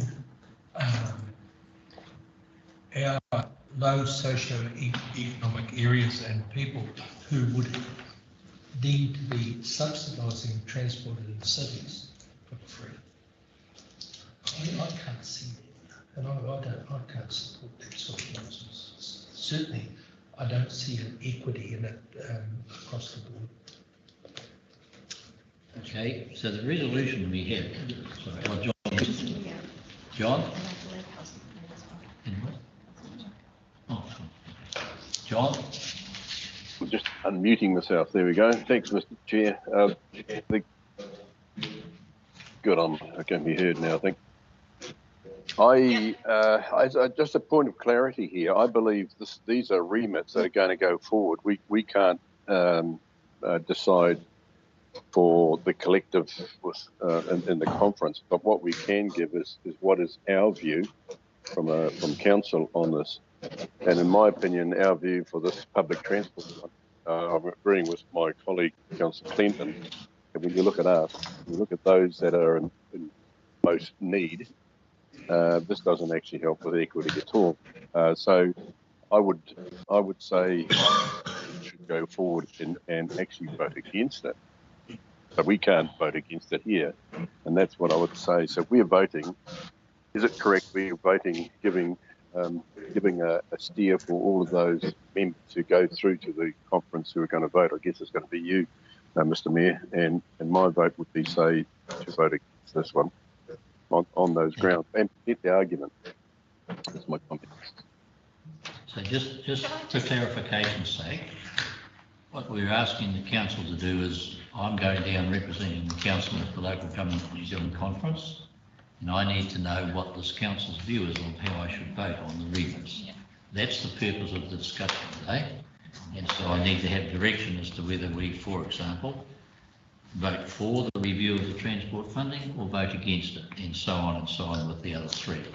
So that's the discussion at the moment on the floor. There's a motion that I've moved and Kelly seconded, Kelly's moved and I seconded, I can't remember, saying that we support the four, but we obviously will then, when we come to it, we will vote on each and take guidance from the council. So No, sorry, there was some. the one that I was speaking to is the one around public transport, which isn't featured in the resolution. It's in the body of the report. Right. It's in the resolution. It's the last one. Felicity. Yes, sorry, but it's not in his ones that he's talking about support. Thank you. So I'm happy to second Councillor Kendon's proposal to oppose the funding for public transport. I'm reading here from the table. Specifically relating to the government policy statement for roading and being multimodal, the total amount of funding that's presented to the public is that we're spending more money on transport, whereas actually we're spending less money on roading and we're spending the transport fund on ports and also light rail, trains. So that needs to be clear about what the numbers actually being spent on. And I think Councillor Fort's right, it's not being spent on roads. Okay. Right, Kelly? Just in response to some of the points people have raised about the public transport item, which is at the bottom of that list. So when you've got a resident or ratepayer that, you know, lives in the far north, we don't want them, you know, they've got a community services card, life is tough, they get to go down to go watch the rugby. We don't want them to have free transport to go to the rugby league game or the rugby games. It's already free. Is it? Yeah. Oh, I wouldn't know. I can't afford to go to the rugby. Or people going down for their mahi. We don't want to help out our ratepayers by supporting community card holders or disability, mobility card holders. They'd be able to get free bus transport or rail transport if this goes through. Okay. When they go to Wellington, when they go, because they don't just, far north residents don't just stay in the far north, they travel all around New Zealand. So you need to think big picture, not just everyone stays here. Okay, thank you, Kelly. So where we've got the folks, what I'm looking for, what I need, is your direction as to when in the conference how I vote. And what I'm hearing at the moment. Leave it as abstain. So at the moment, it's suggesting that the resolution that's been moved and seconded that we support. But what I'm also hearing now is that on the review of government transport funding, the majority of the council seem to be opposed to that. The point is the central government funding for public transport. Remit 1.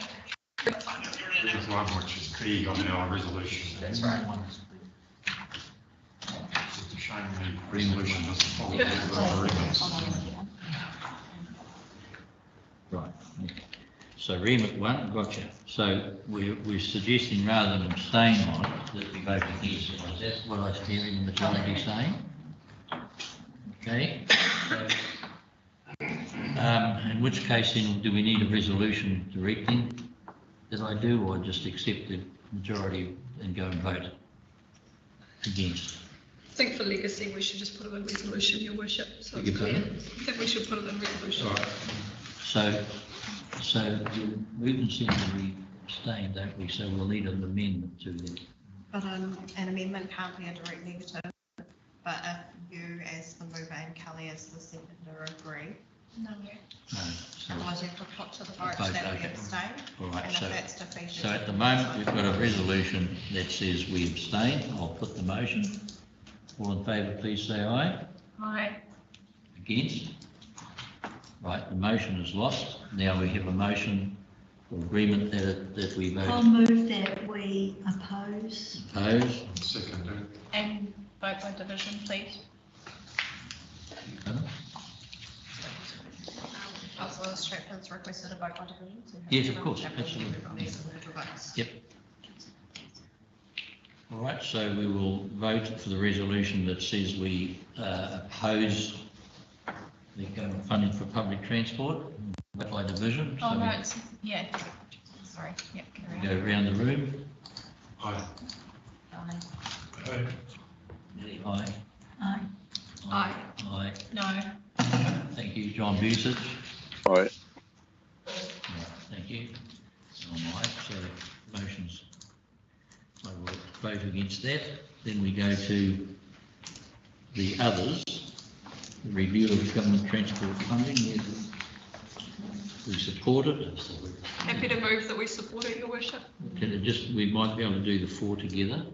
Illegal street racing, is anyone against that? Yes, I am. You're against it? What, you want to have illegal street racing? Absolutely, I want to be up there, mate.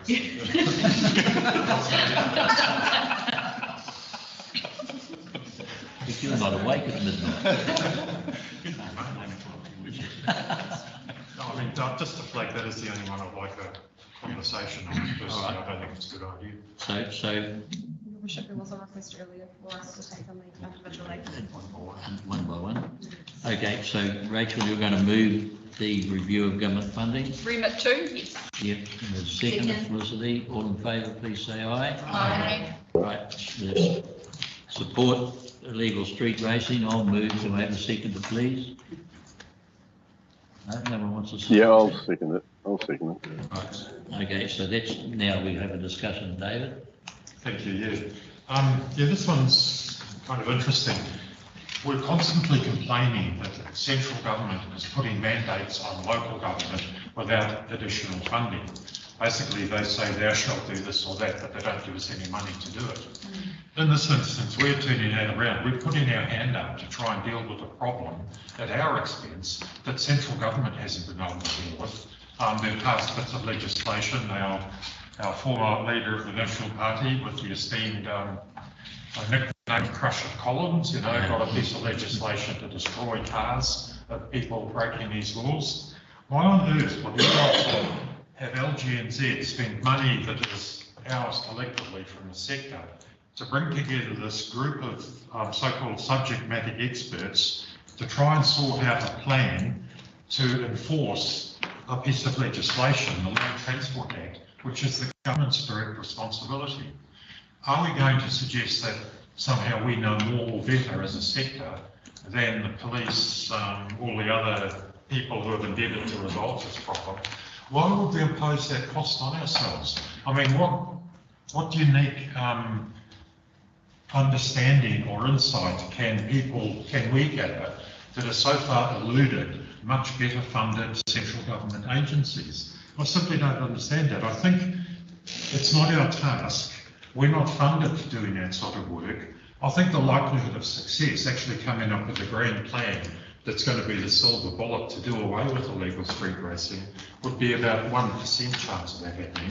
I just don't see it working. It's, as I say, it's an unfunded mandate.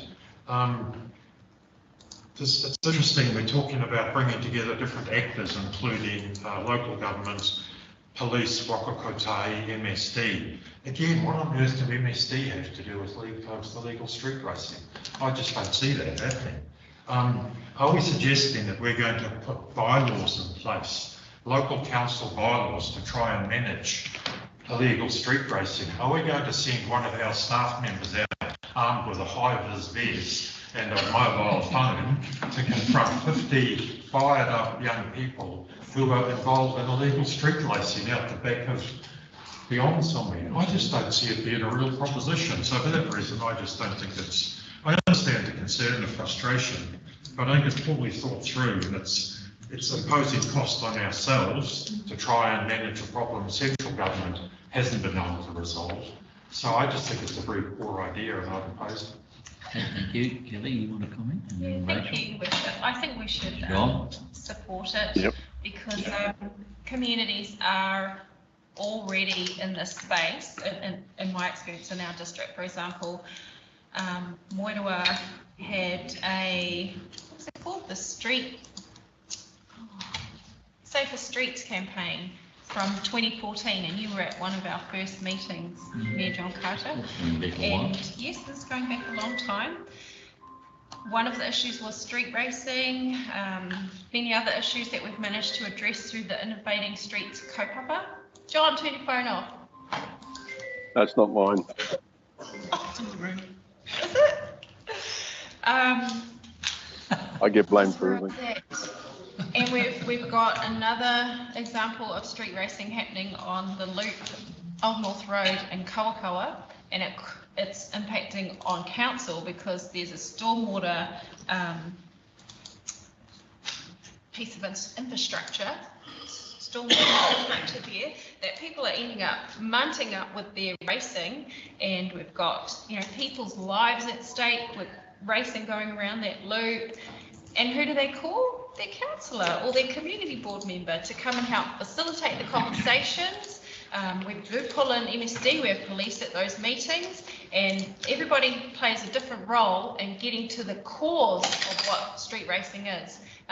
We've had conversations with MSD about getting other activities started in our communities, or racing infrastructure, you know, and that all those things are still, those conversations are still going on, but it's the having the corridor in your community, a working group, is all they're asking for at this stage. I don't think there's any problem with supporting it because we've already got working groups like that happening in our district. And you say that it's unfunded. We're paid to be facilitators and advocates in our communities. Yeah, so I think we should support it. Thank you. Thank you, Rachel. Thank you, Your Worship. I can understand where Councillor Clendon is coming from, and I think when I reflect on that, part of it is perhaps because of the wording of this remit. There are parts that are at odds with each other.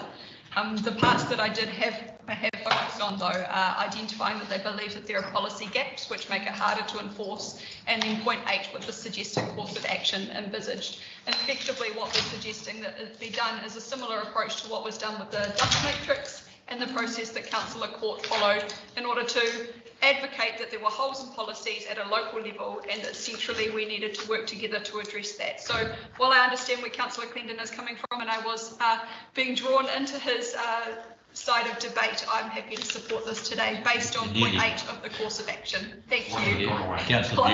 Close. Yeah, thank you, Mayor Carter. Look, I support this as one who's had to deal with it at the community board level, and it's been raised, and we've had police on 2 occasions come there with local people saying, look, there's street racing. And there's one street in particular which is a good target for young people. There are many solutions to this, and this is why council needs to be involved. And so I'm supporting LGNZ looking at it. The way you design your streets using chicanes, for example, makes a difference. The way you actually police being said, by the way, we can't act. And there's various other issues involved. It's fairly complex, and it does. And I put my trust in actually LGNZ with local communities coming up with some good ideas that government can then find the holes in their policies that can actually help support it. So I'm agreeing with this. Okay, so the majority seems to be that we support. We need a resolution here. We have a motion. Yeah, all right. I'll put the motion that we support this resolution. All in favour, please say aye. Aye. Contrary against, David? And Felicity, thank you. You want them both recorded? Yeah. Thank you. Okay, so that will be supported. Bylaw infringements. I'll move. Do I have a seconder, please? Happy to second. Thank you. Any comment? Otherwise, we'll just agree we support. And the final one is the density and property.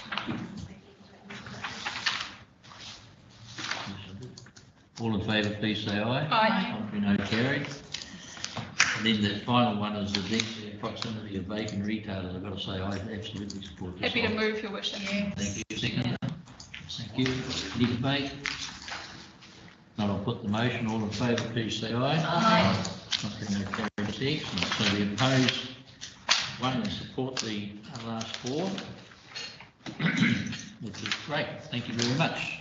That's going to be shortly. So that brings us now to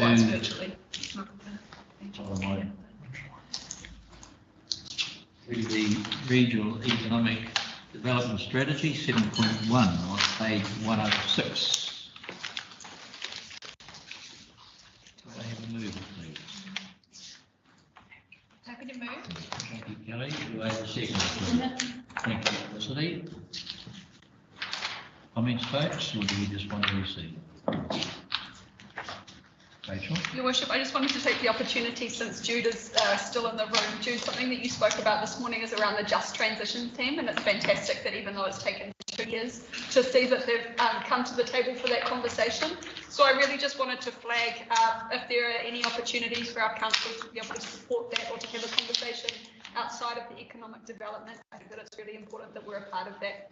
It's not the first time that we've talked about it around the council table, so thank you for bringing that to our attention. Otherwise, happy to receive this report today. Thank you, Your Worship. Thank you. Felicity? Just on both the presentation and the paper, I think the key thing that jumped out at me was the communication and having a workable plan with milestones and outputs and timelines and resourcing these, instead of having a strategy that sits on the shelf and we come together and talk about for lots of meetings. We have outputs and deliverables, and not just, you know, the council, but all of the external parties, and having those people as part of the steering group is really key.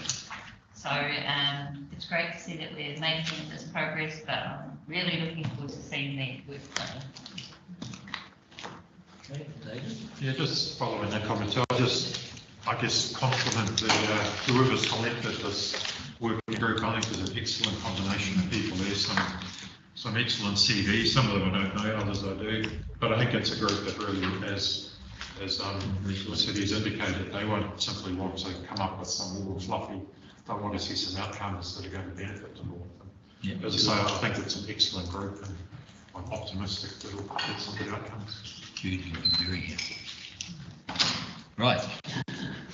Okay, if no other comments, I will put the resolution. All in favour, please say aye. Aye. Contrary, no. Carried. Thank you very much. 7.2 is the reintroduction of development contributions. Seconder, please, for the report. Sorry. Did you move? No, I don't think anyone moved, Your Worship. I assumed you were moving. I'll move, right. Thank you. Done. Too late now. Kelly and I have moved and seconded. Right, Felicity. Just I'd like to speak, I'm not sure if it's against the motion, but to the motion. That I think that this report may be not the best use of staff time, considering that it's from the strategy department, and actually the key to development contributions is actually the asset and infrastructure information that underpins that. And this here does not detail any progress relative to asset management, and therefore I think it's not a good use of staff time, and we should have a report instead on the progress of our asset management and information which would underpin any development contribution policy, and therefore not be subject to legal challenge. Yeah, thank you, Lisa. In part responding to Councillor Ford, the reason we get this report is because the resolution required of staff to give us an update. There was concern, and I think I initiated it, that development contribution, 2.5 years ago, a number of councillors pushed really hard to get some action on this, and it seemed to take a very long time to get traction. So we just want to be assured that there is progress being made, and that is the reason. I take on board, there's a lot more that we probably could and should know in the background to it, and it is a very difficult time given the future of Three Waters is unlikely to be in our hands. So I do think it's important we keep up to date just to make sure that the work is continuing at pace, because it needs to. My only other comment, there's quite a lot happening next month, which is as of tomorrow. We don't expect it all on the 1st of July. A comms engagement plan, review options, etc. And the proposition is, it seems to me anyway, everything's going to go through the elected members lounge. And that's okay for a point, but I think this is such a critical issue it's got a lot of complexity to it. I think we really need to meet face to face and talk about these elements that are due this month. And I understand workshops are not flavour of the week, but I think we can make our own decisions about that. And I do advocate very strongly that we meet face to face to talk about, as I say, this progress, the various reports that will come together next month in July, because I think it's critical we do that. Elected Members Lounge, to me, is a fairly blunt instrument. It's good for circulating, distributing documents, but it's not a good place for debate, I don't believe. Thank you, David, for that comment, and I don't disagree with that. I do think we, the elected members, need to be putting into it, not staff. Rachel, did you? I did, thank you, Your Worship. Firstly, I just wanted to recognise and I guess thank Darren. It's great to finally have some clarity around how free waters and development contributions are going to sit or not sit together in our case. So while it's disappointing that it's taken this long to get that clarity, it's good to have that there. So thank you for that conversation. I wanted to support what Felicity is raising. I think that the reality is that from our understanding, from an elected member perspective, it hasn't been from writing the policy that's caused us delays, it's from the lack of information. And at the moment, this report doesn't tell me that we're tracking for getting that information that's required. So I just want to highlight that because I also support what Councillor Clendon has raised. I think it's important that we continue to get this report, but I think that there is some more significant information that could be in here to give us comfort that the background is tracking in the way that it needs to be. And then finally, I wanted to support Councillor Clendon on the workshops matter. When I saw in here elected members lounge would be utilised, it does raise a flag for me. While I think the elected members lounge is a great tool to complement the work that we do, I'm not sure that it's accessible to everybody in the way that it will give meaningful contribution. So I would support that this be included on a list, if such a list exists, for workshops that do need to continue to go ahead. Thank you. If we could get the workshops down to one a day, that would be really. One this weekend. One this weekend. Is there any other comment? Is the infrastructure department able to comment on this because this Andy? is from the strategy department? So through the chair, I'm aware that our chief executive is working with elected members around what are the core priorities and achievable work program for essentially the next 6 months to 12 months. I would welcome a further conversation on this subject once those priorities have been agreed at the end of July. I think that would be the appropriate time to decide whether the piece of work that's being asked for now is a high enough priority to deliver against everything else that's been asked to be delivered. And I think you're right, Andy, that we have asked Blair to present to us a work program, which he's focusing on delivering to us at the end of the month, end of July. And I think we would be wise to wait to make sure, because what we want to do is to signal, we all agree, these are the 5 priorities or the 17 priorities, whatever they are, these are the orders. And I think it's probably wise, rather than us sitting here trying to make a decision on one item today, and then find in 4 weeks' time that we suddenly bug it. We should have, whatever. Rachel? No, it's fine. Thank you, Worship. Right. All right, so I'm just trying to think where the hell we got up to now, but we're just receiving the report. Yeah. So we've got a resolution just to receive the report. And I think, accepting the comments that have been made, and David, the comments you've made, I think we're all of the same view. I don't think there's any disagreement with the points you're making. I think Andy will start taking it on there and pass it on. I do think we need to just accept this report and accept that it will be part of the wider report that Blair brings us at the end of this month, end of July. So I'll put the motion. All in favour, please say aye. Aye. Contrary, no. Carried.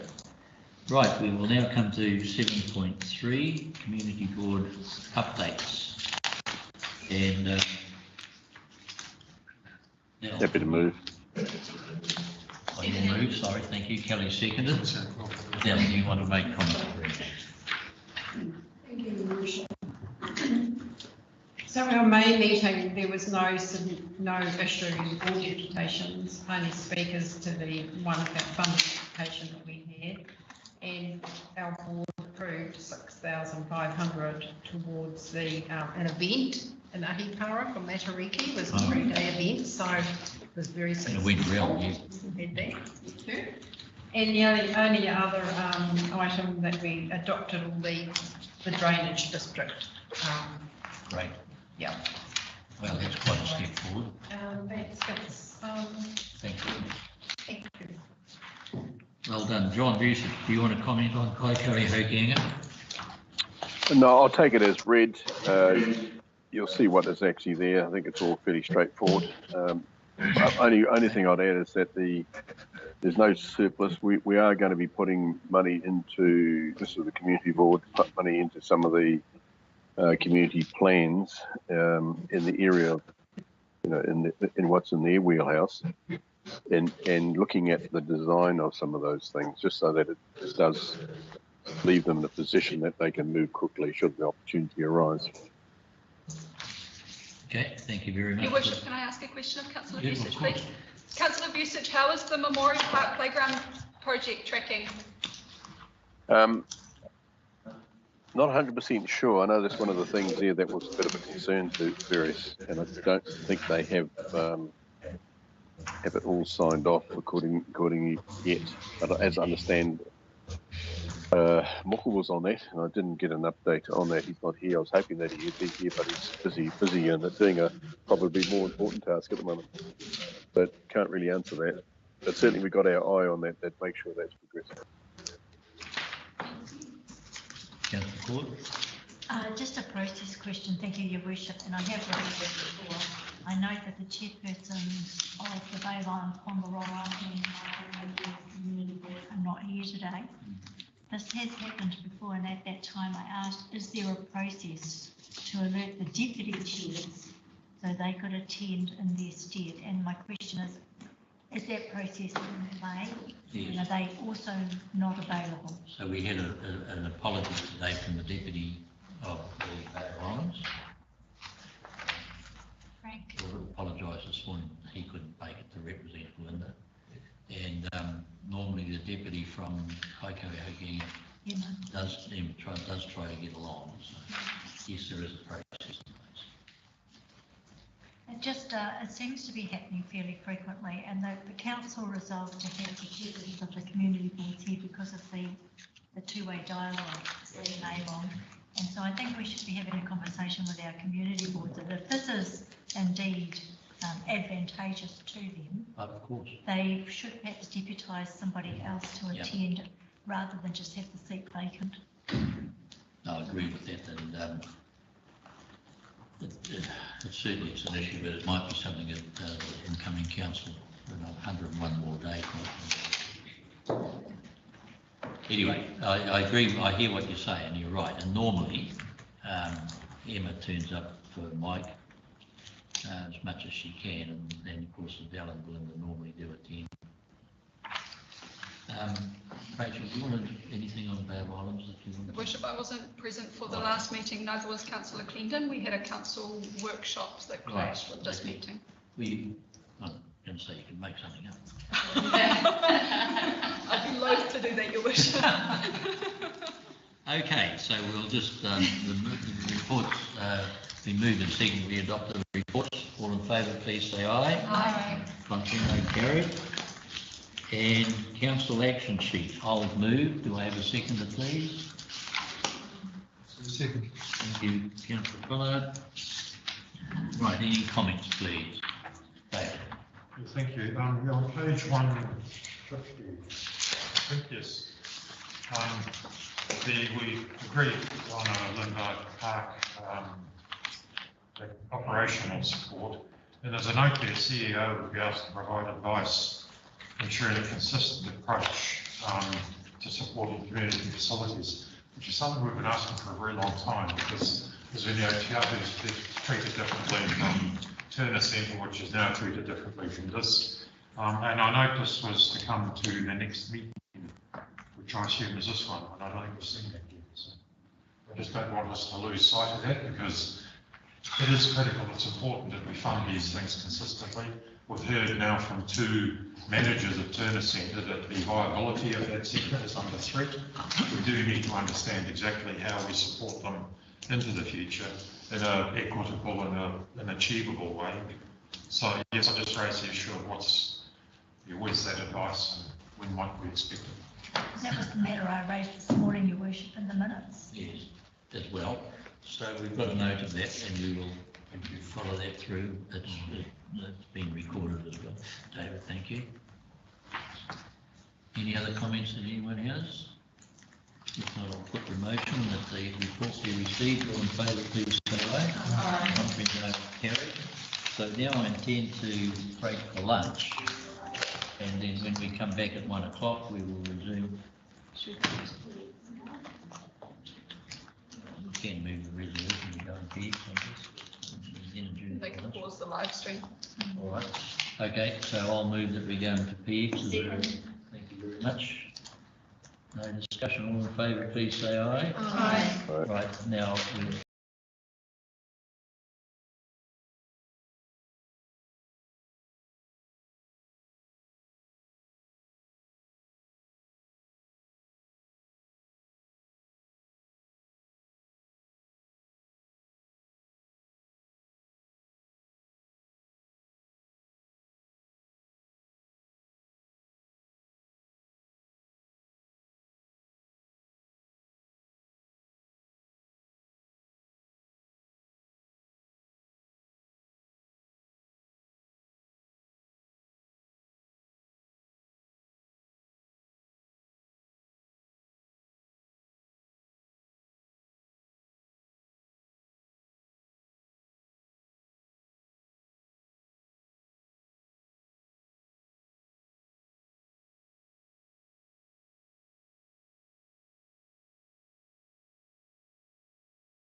Right, so we can just confirm, moved and seconded by Deputy Mayor that the items that we've agreed will be released, the public meeting will be released. All in favour, please say aye. Aye. Contrary, no, carried.